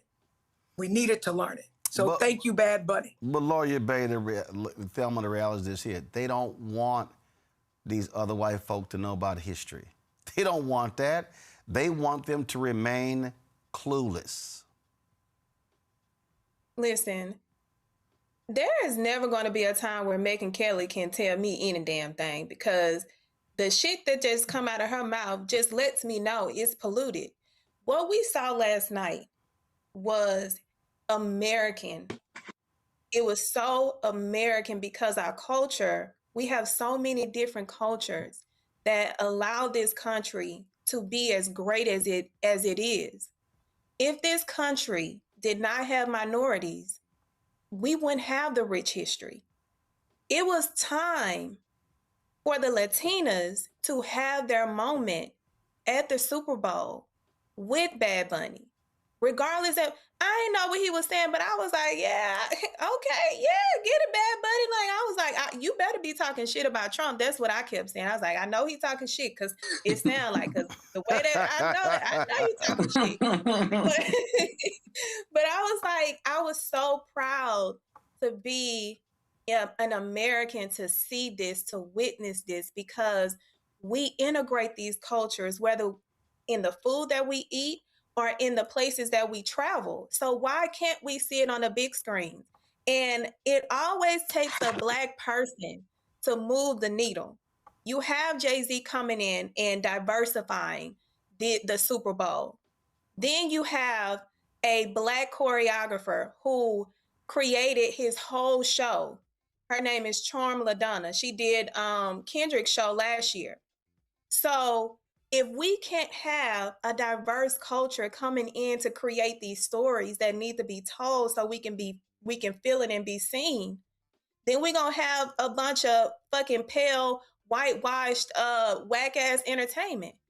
They done came over here on stolen land. They not even supposed to fucking be here. So by virtue, they are the ones that should be getting deported illegally. So I don't give a damn how these MAGA people feel. What happened last night, what we saw, needed to be seen, needed to be witnessed, needed to be on our screens, and we need more of that. Listen, I dance to Shinsia and a lot of Jamaican artists. I don't know what they saying. I dance to soca. I might be salsa. It's a whole bunch of Afro beats. I ain't got no clue what they saying, but it's still a vibe. Yo, I posted on Instagram. Hey, man, Carlos Santana got some songs. I don't know what the hell they saying, but we jamming. So I'm just sitting there trying to understand. I'm like, y'all sitting here tripping. I just think it's stupid. And so the white meltdown is hilarious. And I'm going to say it again. Ain't shit y'all can do about it. Y'all can sit here and run your ass and have your little kid rock Clanchella. Y'all can do whatever y'all want to. But guess what? We ain't going. I keep trying. Listen, the basis of our book, I said it. The numbers are not turning back. Y'all could try to sit here and hold on all y'all can. And again, and there's some Negroes out there mad as well. This is not right. This is an American event. Man, go sit your ass down. They didn't want us in the game anyway. Okay? So remember, last year, they bitched about Kendrick. It was too black. It was awful. It was rap. Now, hold up. Last year, you had all kind of flag waving going on. Sam Jackson was dressed up like Uncle Sam. See, it's going to be something else. And so, listen, I thought it was fire. I loved it. And if you didn't like it, we don't care. We really don't care. We don't care at all. So, whatever. Y'all just keep running your mouths. It don't matter. Going to a break, we come back. Black Star Network headlines with Brittany Noble. You're watching Roland Martin Unfiltered on the Black Star Network.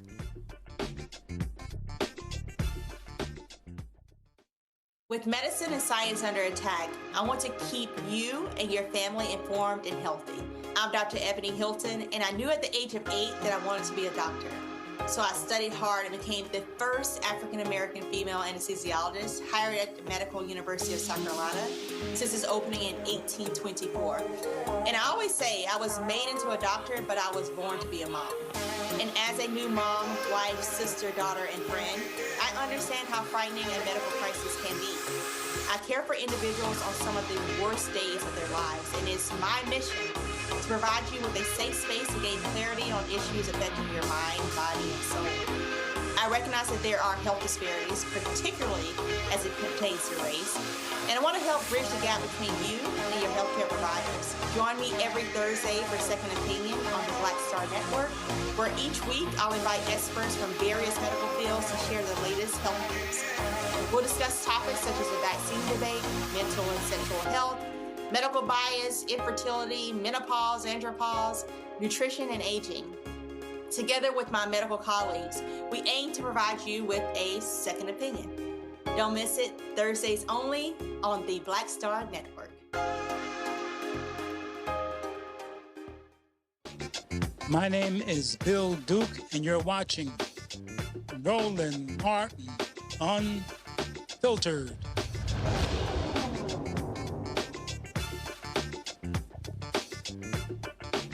Folks, time for Black Star Network headlines with Brittany Noble. An Indianapolis Metropolitan Police Department officer is now under internal review after a viral dash cam video appeared to show him threatening to kill a 17-year-old driver during a traffic stop. His mom told the Indianapolis Star that it happened as her son was leaving an anti-ICE protest near Warren Central High School. Officers pulled him over, saying his car smelled of marijuana. And at one point, the officer can be heard saying, "I will effing kill you. Do you understand me?" IMPD acknowledged the language used in the video does not reflect the standards or values of the police force.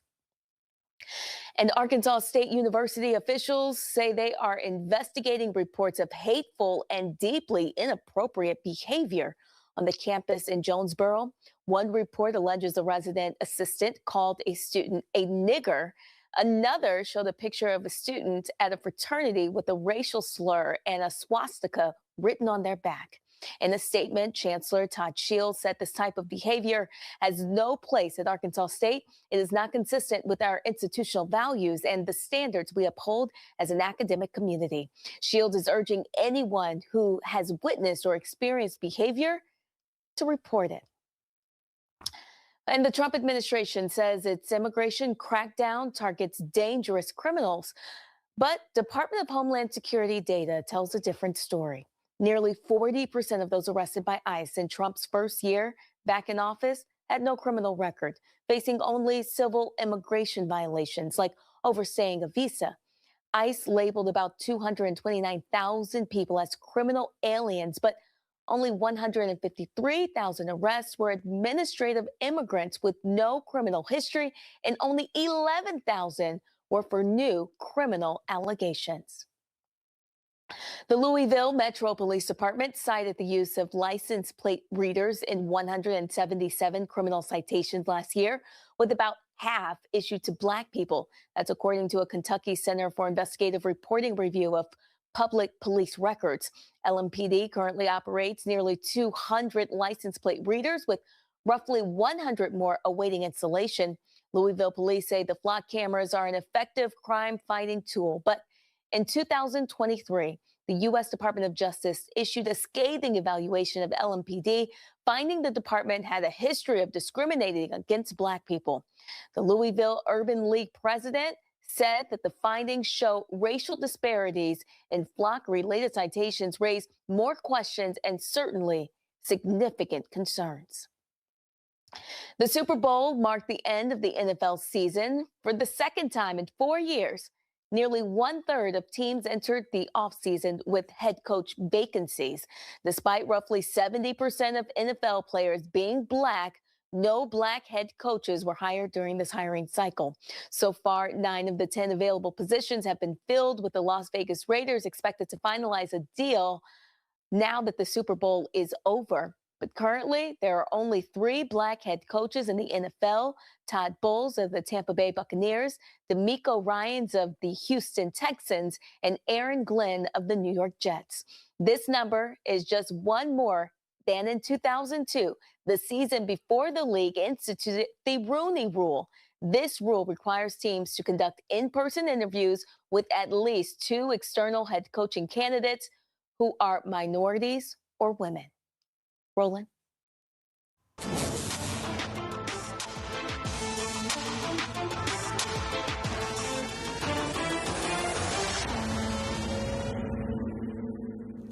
Well, Congresswoman Jasmine Crockett continues to blast Republicans, challenging them for the political double standards shaping national policy and calling out their selective outrage for Republican leadership. Check this out. A report describing the impact of prohibiting a person whose sex is male from participating in an amateur meaning not necessarily little kids on the playground. Okay, want to be clear. Amateur athletic competition that is designated for females, women, or girls, or the participation of females, women, or girls in that amateur athletic competition. So are we talking about a report? So I still, listen, now, Maybe it's because the clerk didn't read the whole thing, and that's not her fault. She was told that was fine. I don't understand why and where my colleagues are going on everything else, and now they want to be the protectors of girls and women. I didn't hear them screaming this when Renee Good was killed in the middle of the street in Minneapolis. I didn't hear any protection for Renee Good, a U.S. citizen that was killed by the same people that the vast majority of you just voted to give more money to. I didn't hear the same thing. In fact, it was a lot of crickets, specifically including the women, as we were just lectured about what we need to do as women when it came down to the Epstein files. I heard crickets. In fact, we could not get any signatures onto that discharge petition to the extent that we shut down the entire House, and there was no business that was conducted in this entire country on behalf of our constituents. But let me be clear, the Republicans are going to protect girls and women, because that's what this is all about. It's not about the report, because the amendment says it's about a report. Like, miss me on being protectors. Just say that this is what you believe, this is what you're doing. But don't come at us and tell us as women what we should be okay with, what we shouldn't be okay with, because it's just kind of like the same thing where I should be telling a lot of women on the other side of the aisle, I don't know how it is that you are not protecting women as they need protections over their own bodies to make their own decisions. The gentleman to yield for a question. I will yield for a question. Well, thank you, Ms. Crockett, for those trenchant remarks. You know, our friend and colleague from New Jersey started by saying, what do most Americans think of as wrong? So he wants to ground people's approach to this bill on moral intuition. Well, what do you think the moral intuition of Americans is today about shooting Americans in the face for exercising their First Amendment rights, or stripping them of their lawful gun and then shooting them 10 times? You think the vast majority of Americans reject that? Oh, I know they do. You think that's why Donald Trump says he's going to de-escalate and they're trying to get out of Minneapolis because the whole country rejects the bloody, violent authoritarianism on display there? Oh, absolutely. Against women and girls and men and boys? Yeah, and I can also remind my colleagues that feel so deeply about the children, the same children that they don't want to have $6 a day to eat and SNAP benefits, but I know that they care so deeply about children because as myself and Joaquin Castro traveled to the Dilly facility in Texas, where they had kidnapped a 5-year-old out of Minneapolis and took him, I don't remember any of my Republican colleagues going to check on the people and the children, maybe don't talk about their parents, but the children that are currently incarcerated. You know, after we left Dilly, I made it clear that as someone who has practiced criminal defense, I have been in actual prisons, I have been in jails.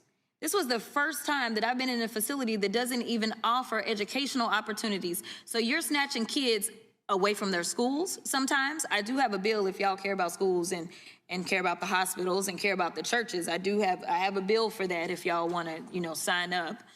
But nevertheless, these children are being kidnapped and then they are being thrown into a place that now has a measles outbreak.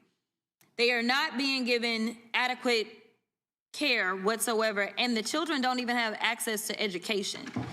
In this country, even somebody who is a convicted felon can go and get a degree.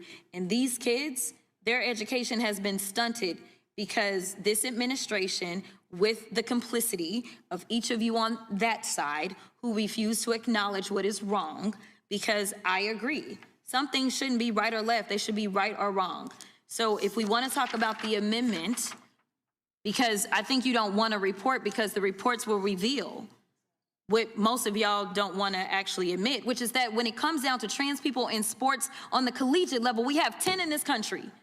Y'all want to sit up here and write bills as it relates to literally 10 collegiate athletes. That's all we have that are trans. Yet we have hundreds of people, thousands of people that are being incarcerated every single day, and we are subjecting our communities to abuse and being terrorized. But no, let's focus on the 10 trans kids. Well, now, that was a little fiery. Let's talk about the United States Senate race. Jelana's alma mater, University of Houston, dropped a new poll today.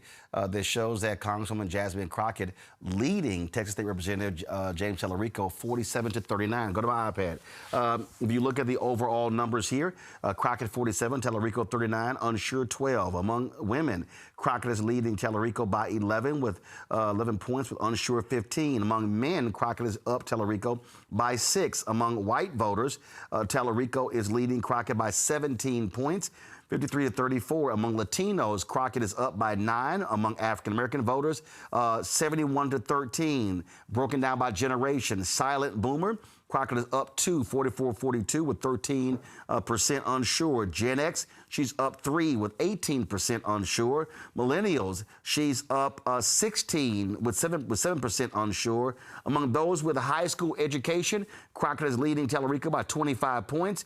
2-year some college, she's leading him by 26 points. At 4-year advanced degree, Tallarico is leading Crockett by 11 points. Broken down by partisanship among Democrats, 47-39. Among Independent and Republican, 48-31. Of course, the early voting is starting in another week. There in Texas, February 17th, if I'm correct. The primary is March 3rd.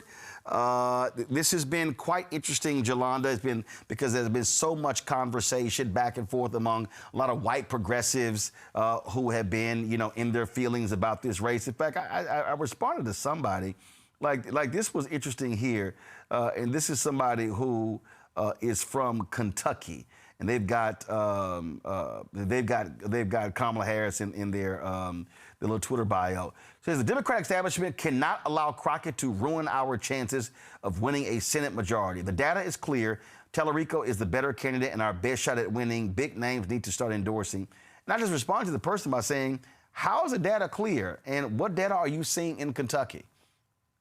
See, that's what is so interesting here, Jolanda, is, and I've talked about this before, you got all these white progressives who are not even in the state, who don't even vote, who know nothing about Texas, weighing in. And here's the other thing. Senator Chuck Schumer, they're not counting on Texas to win them the Senate majority.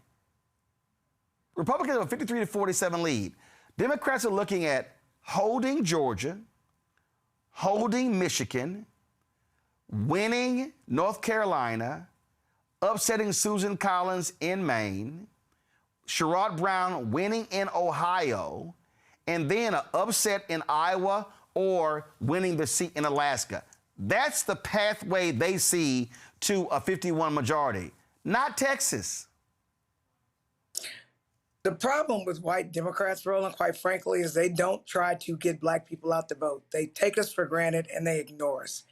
That's how it is here in Texas.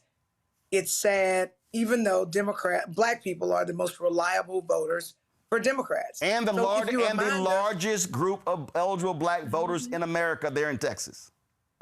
Right, absolutely. And so I hadn't found any pollsters really here that know how to poll black people anyway, because somebody called us, somebody texting us, asking us questions. We ain't about to tell y'all what we gonna do. That's just not about to happen, right? They're always wrong. They always under-calculate what we're going to do. Same when they said President Obama wasn't going to win a second term.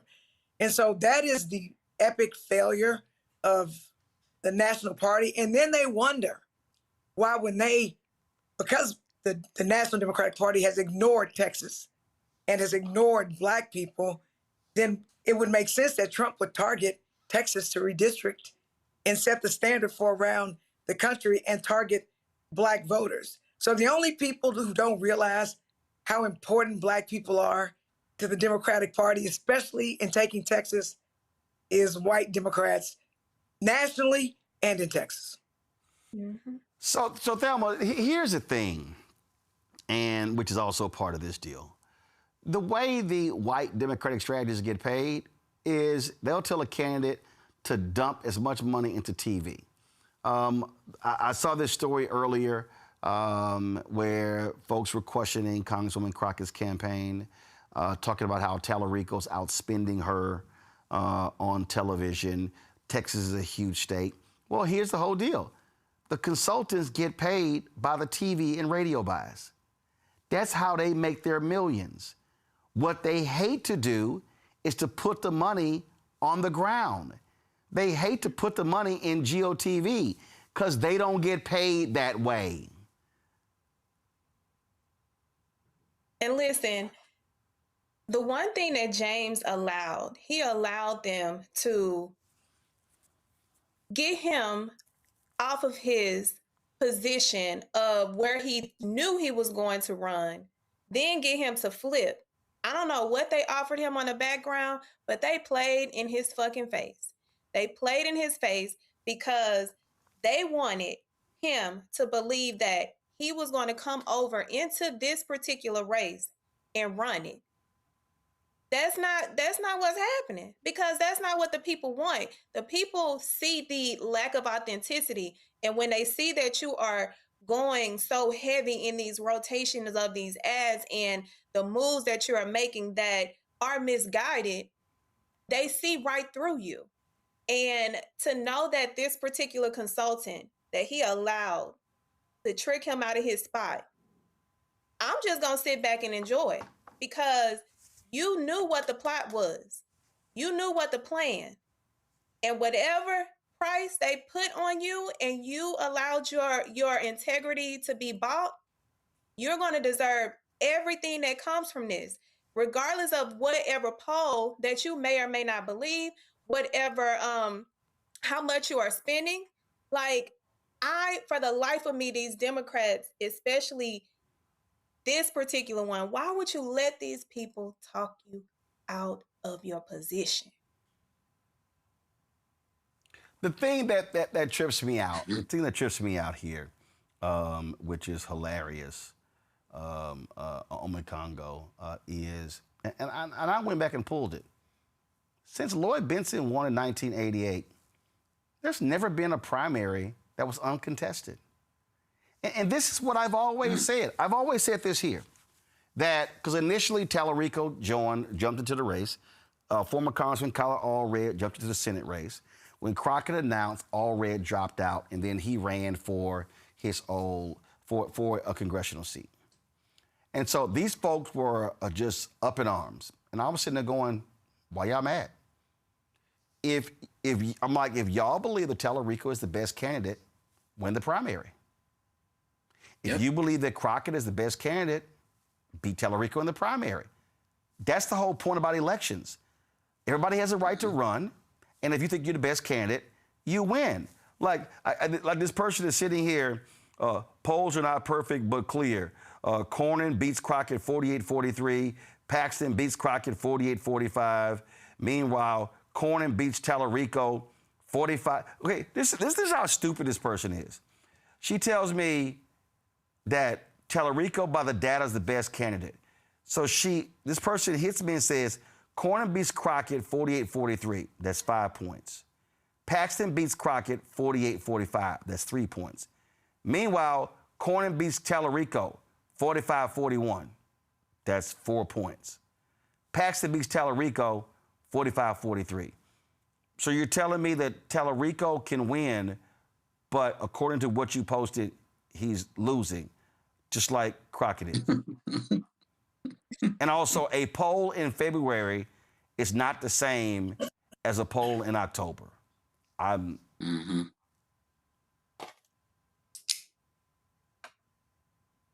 confused. It's crazy. It's crazy. What's frustrating about this is that people are treating this race like it was Obama running against Hillary, and people telling Obama, it's not your time, wait your turn. They're like, well, what are you talking about? Jasmine Crockett, she's older, she has a larger national profile, and people acting like Tallarico's a chosen one. Why? Because he was on like Joe Rogan and he said you should run for president? I think it's absolutely ridiculous, and they continually try to tell us to stay in our place. And Representative Crockett is not about that in any way, shape, or form. And for those who are chiming in from the national level, who clearly don't understand Texas politics like you and Representative Jones do, people need to do more shutting up and more listening. And look, The Hillary-Trump election of 2016, that should have been the last time that anybody listened to a poll seriously. I mean, the polls are, measures in time. You can take relevant information that can help you going forward with your campaign, but to look at them in such a way that this person should drop out, this person doesn't have a chance, that's absolutely ridiculous. And like you said, we're talking February, and this race is months away. And so, look, both of these individuals, we can talk about our issues with one or the other, or talk about how great they are. They are doing their thing. They are out there campaigning. Whoever wins, I'm sure, is going to endorse the other. And this is not like you said, there's always been a primary. So let the primaries happen. And I feel like people are trying to foment some type of, hip hop style beef to watch these guys tear each other down, because that's what people are used to seeing in politics. And both of them are at least, are smart enough to realize that that's not the moment that they need to be in right now. So I respect them both. And anybody who's saying that Crockett doesn't belong in this race, they have no idea what the hell they're talking about. No, it's ridiculous to actually listen to these people. And it's just all the back and forth is just dumb to me, and I don't think it makes any sense. And so, listen, I mean, at the end of the day, you have to win. Again, and a poll means nothing. Let me be perfectly clear. A poll absolutely means nothing. The only poll that matters is the one on Election Day. All right, folks, we're always transparent about what happens here at Roland Martin Unfiltered. I want to bring you up to date on something. So y'all might remember back in July 2022, that horrible accident when our driver, Deshaun Smith, was leaving Essence. This took place in Alabama. This was the result of our sprinter. It was completely total. There was this driver who was playing road games who jumped in front of him, and it completely totaled our sprinter. And so what then happened is we needed a new vehicle. And I then began to communicate with a black-owned company, someone I knew from Dallas. Her name is Windsor Barbie.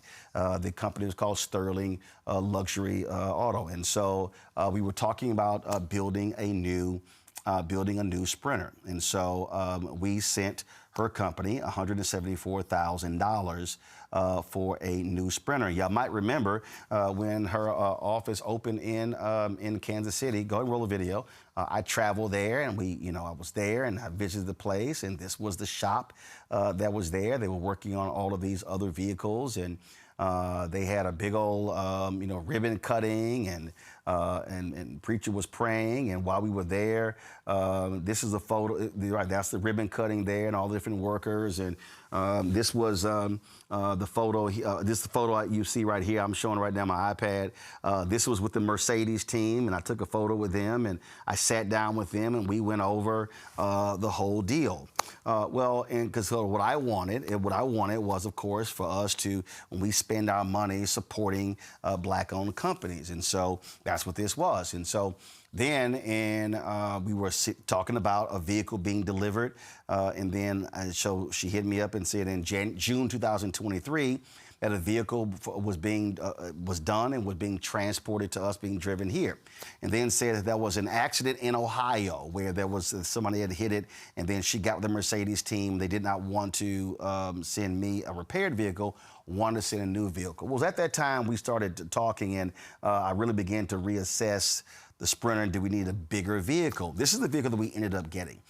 This vehicle right here, you see it right here. And so we got this from a company out of Pennsylvania.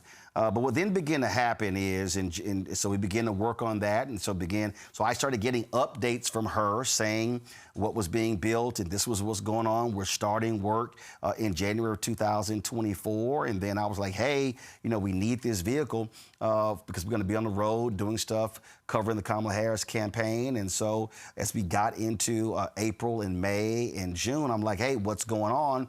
Then I started asking for photos. I said, hey, I need to see something. What's the status of what's going on? And I felt I was getting the runaround. And I kept asking. And finally, in September, I finally said, listen, I'm flying to Kansas City. I want to meet with the company. I want to sit down with them because I was asking for photos and you're telling me you saw the vehicle, but you can't send me photos and videos. And I'm like, okay, something is not right. So I fly to Kansas City. I get the runaround. Told this company it's 40 miles from the airport. In fact, they were about 90 miles from the airport. So I literally go out. To this place in Missouri. And it was like, okay, I'm meeting. Then Windsor Barbie sends me a photo saying, oh, that the company, that they had a fire at their office. And so they were going to meet me at the home of individuals. And so they were driving the vehicle there. Okay, got it. Uber drops me off there. And I'm literally standing out there for an hour. Never showed up. They never showed up. And I said, listen, I want my money back. And we got a series of runarounds, this and this, and talking to the insurance company. I was dealing with white racists there. I'm trying to I'm dealing with, and so from September 24 through November, all I got were excuses as to where's our money? Where's our money? And finally, we had to file a lawsuit. Against her and her company, and we did so. We got, in November, we got a default judgment. We never could serve her, and we got a default judgment for $555,000, $555,200, plus $13,020 in attorney's fees. This here is the notice of default judgment that we got from the state of Texas.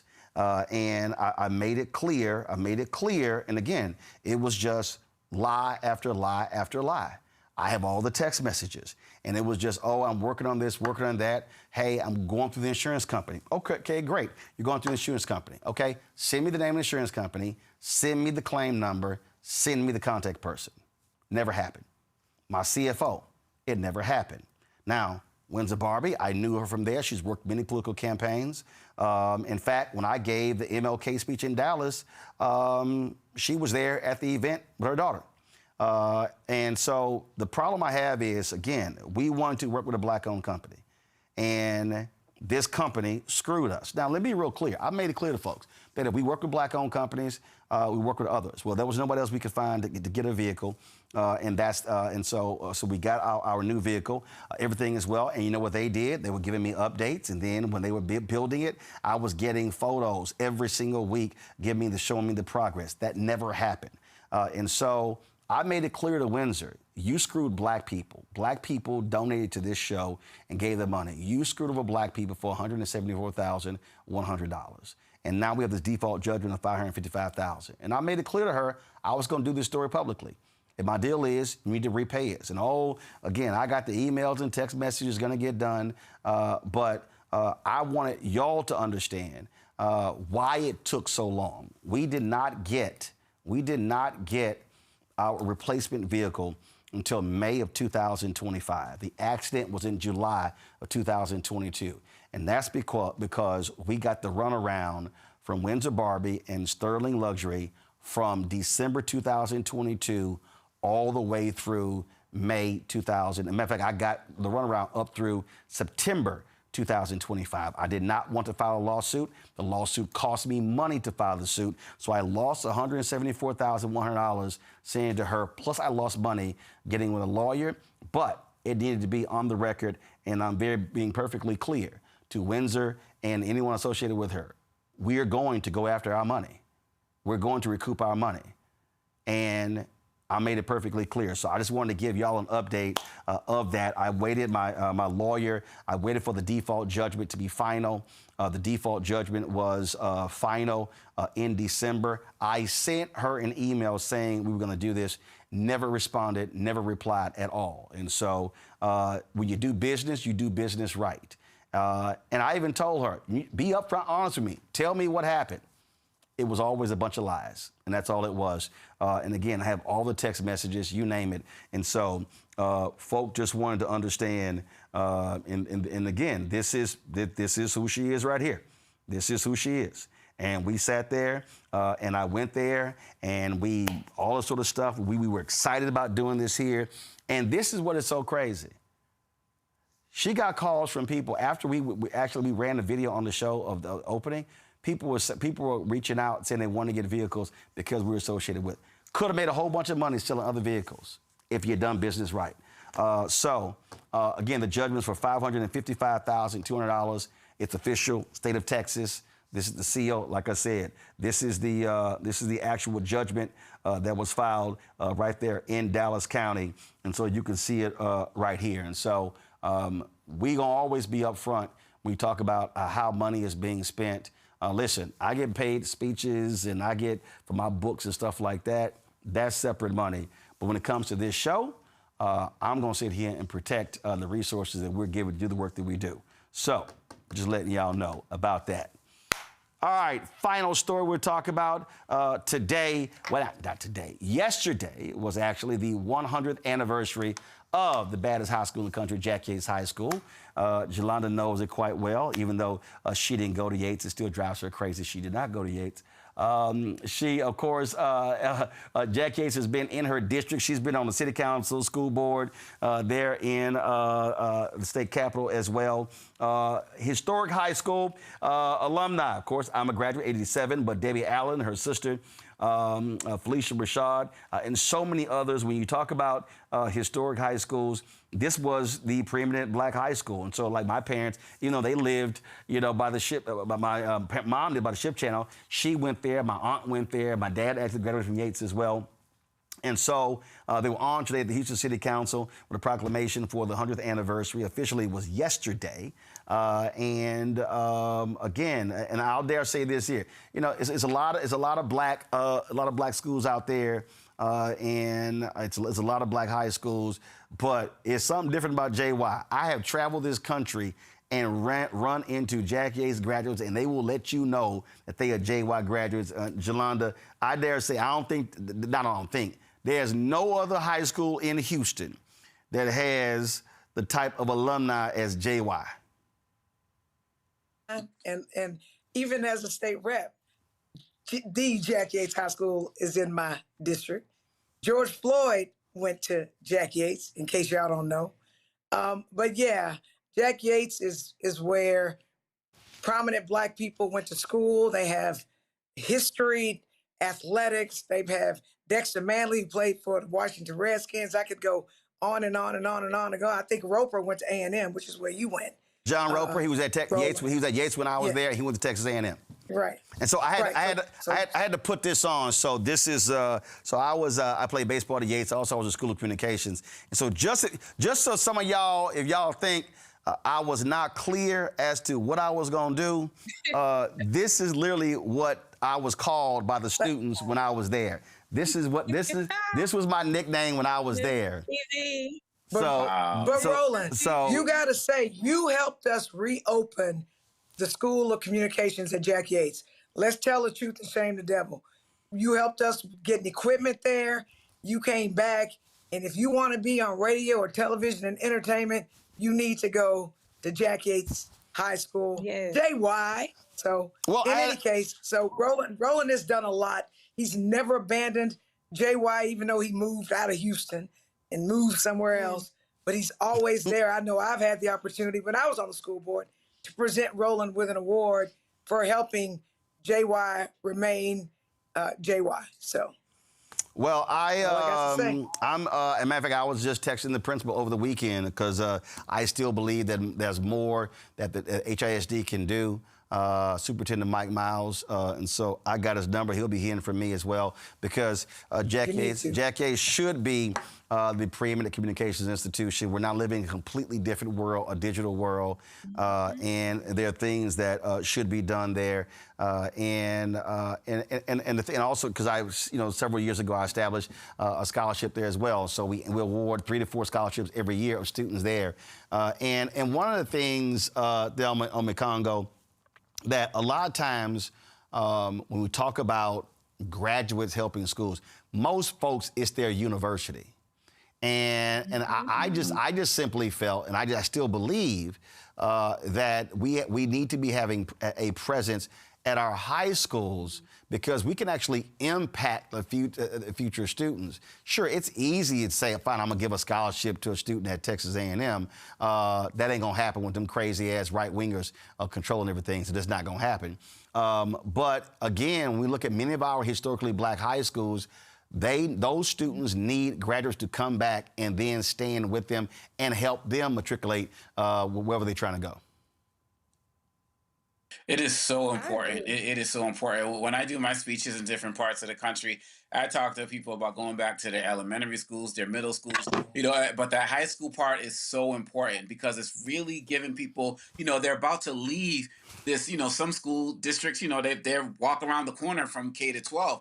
They're about to possibly leave their town, leave their state, and maybe even feel like they don't have the ability to do so. So to see people who came there, one of the things that Jay-Z said about, his community going up in Marcy Projects, he was like, if anyone became like a doctor or a lawyer, I never knew because they never came back. So all I saw was people who was on the block. And so when you talk about our high schools, people need to be able to show kids the possibilities as they expand. I mean, they're going into adulthood now, right? 17, 18, 19 years old. And so the work that you're doing and the fact that they were calling you Mr. TV, I mean, that really shows them what is possible because they see what you're doing now. So you're absolutely right. We can't forget our high schools. We can't forget the middle schools, elementary schools, and we can't all give financially, but we can all give our time and we can give our influence and we can give that inspiration that they may not be seeing in their local communities. And you're living it right there, right here and now. It's awesome. Congrats to Jack Yates High School on 100 years. Family, you're there in Dallas. And those little Dallas folk, they always jealous. They always jealous, because they think Oak Cliff and Carter and Lincoln and all this sort of stuff. And I remember when I started radio in Dallas, it was KKDA radio. They used to talk all this trash about Dallas Carter because, that 88 Carter team, which is a good team, but it wasn't an 85 Yates team. And so the Carter people always talking trash. And I got to remind them, I say, y'all thought y'all were great, but remember, Yates never had to give any championships back. Y'all can't say that. Oh, shoot. Damn. I'm petty. I'm petty. Have that because the one thing that I agree with is the legacy and the enrichment of what some would only have, which is high school. And the one thing that I'm gonna ask you is why hasn't it been declared a historical site yet? Because it's been there. Well, you have So here's what you have. So the original campus actually was torn down. But it's on the same land. And again, that was even crazy because there was alumni across the country, and they were like, "What are you? No, we can't have that." And I was like, "Y'all, the building got to get torn down because listen." Also, it was. The student population was much larger when I was there. Then that population really went down. It may have gone down about 700. And so now it's been fluctuating up, moving back up 1,000. And listen, one of the things that Jelana knows this very well is that there are a number of students who are zoned to Yates, but HISD has open enrollment. You can actually go to other schools in the district. A lot of folks did not want to go to Yates because of the academics. And so there have been a lot of changes there when it comes to curriculum. There's a maritime program that's there, School of Communications. There are other programs that they're simply adding. But the thing that I still believe, which is, the reality is everything that I do in terms of media, the foundation was there. That's why the colors on this show match my high school colors. That was done on purpose. Anthony, you should be switching. Come on, no, come on. No, not that. No, behind me. The show colors ain't over there. Thank you. That's the show colors right there. And so that was done on purpose. And so what I fundamentally believe that if we create career education, I get reading, science, math, all this sort of stuff. But I believe that if you create a career curriculum in high school, you are giving students a leg up. And I can just tell you, when I went to Texas A&M, I walked in way ahead of seniors at Texas A&M. I was killing them in the classroom. The reality is from a communications journalism standpoint, Texas A&M was a step down from where I was in high school. Wow. Roland, if you'll remember, remember we had you cover the Super Bowl in Houston from Yates. Yeah, so what I wanted to do when I was at TV1, I did my show from there. And so again, what I have been trying to get, and I've met with several superintendents, what I've been trying to get these educators to understand is that this is what I do. So don't tell, I remember we had a meeting and they gave me this whole plan, and I'll spit through that plan in about 90 seconds. And I just start ripping it apart. And then the superintendent, what was it, Saavedra? Was that his name? Superintendent, he literally goes, why don't we put this plan aside and hear what Mr. Martin has to say? I was like, that's a good idea. And so the problem that I have with academics is that they are coming to this from an academic standpoint, whereas I believe you need actual professionals come back in the classroom to help craft your curriculum as to where the industry is today and where it's moving forward. And so we hope to do that with Yates. We hope to do that. And again, like I say, I'm in contact with the principal, and I made it in others, and I said, listen, I got no problem hitting a superintendent, because before this principal, when Tiffany Guillory was there, the brother who was superintendent was playing games and they were going to fire her. And y'all might remember, I went down there and I spoke before the school board and I said, I'm going to tell y'all right now, you fire her, I'm pulling my scholarship, I want my money back. I said, and I'm going to do my show from outside of this building at every single one of your board meetings. I'm going to be on y'all ass every time. They went back in that back room. They went back in that back room and voted not to fire her. But I needed them to understand I wasn't playing. But again, I just believe that we can't wait for students to go to college. You'll say, well, what's your decision? We have to be creating opportunities in high school, not just Yates, all high schools that are career driven, because a lot of people simply aren't going to four-year institutions. And so that's one of the things I'm committed to do. Like I say, my parents are graduates of Yates, so am I. My aunt is a graduate as well, and so many others. And so definitely want to congratulate JY on 100 years, and we want to see another 100 more. But this is where, again, I need African Americans who are successful in their fields to be as concerned about their high schools as they are about their universities. Yes. That's right. All right, folks, that's it. Jolanda, Thelma, Omikongo, I appreciate it. Thank you so very much for being on today's panel. Okay, I was supposed to go to Arlington, Texas tomorrow. The Bow Collective is honoring me on Wednesday, but I'm actually going to fly out Wednesday morning. Because I've got some other stuff to do, so I'll be back in studio tomorrow. But I'll be in Arlington, Texas on Wednesday, Los Angeles on Thursday, and also beginning on Wednesday, our team is going to be in Raleigh, North Carolina with Bishop William Barber, covering the protests that they're having there. Their Wilson to Raleigh Moral March that is taking place. We're going to be live every single day. The march begins at 9 a.m. It then, of course, ends at 2 p.m. each day. We will be streaming the march live. We'll have live updates on the breakdown with Brittany Noble at noon Eastern, as well as right here on Roland Martin Unfiltered. And so we're going to have this thing completely covered and look forward to that. And so it's a lot going on that we're working on, and it's really about, again, keeping you informed. Y'all have heard me say this 1,000 times. There's nobody else out there in Black-owned media doing what we're doing. I'm talking about this daily news show that we have here, the second daily news show with the breakdown with Brittany Noble, our new health show, our other weekly shows. Nobody else is doing that. This is about news and information. We don't spend any time on any of our shows dealing with gossip. Hey, guess what? We did the Bad Bunny story. That was a news story. I don't care about Cardi B and Stephon Diggs breaking up. Don't care.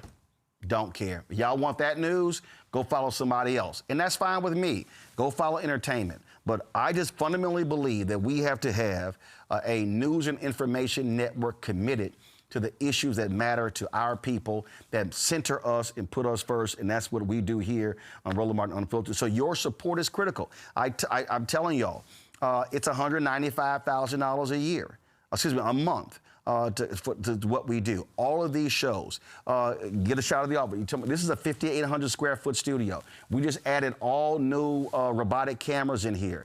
We just did more than $250,000 audio upgrade.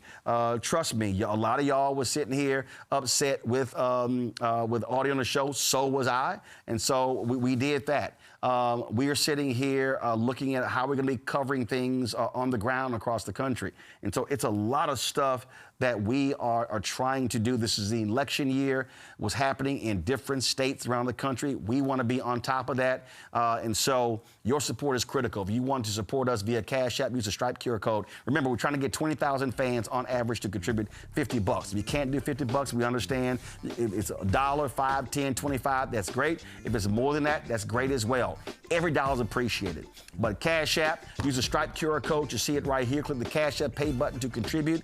You can also, of course, use that for credit cards. Checks and money order. Make it payable to P.O. Box 57196, Washington, D.C. 20037-0196. Of course, PayPal is R. Martin Unfiltered. Venmo is RM Unfiltered. Zelle, Roland at RolandSMartin.com. Roland at RolandMartinUnfiltered.com. Then, of course, get our Black Star Network swag.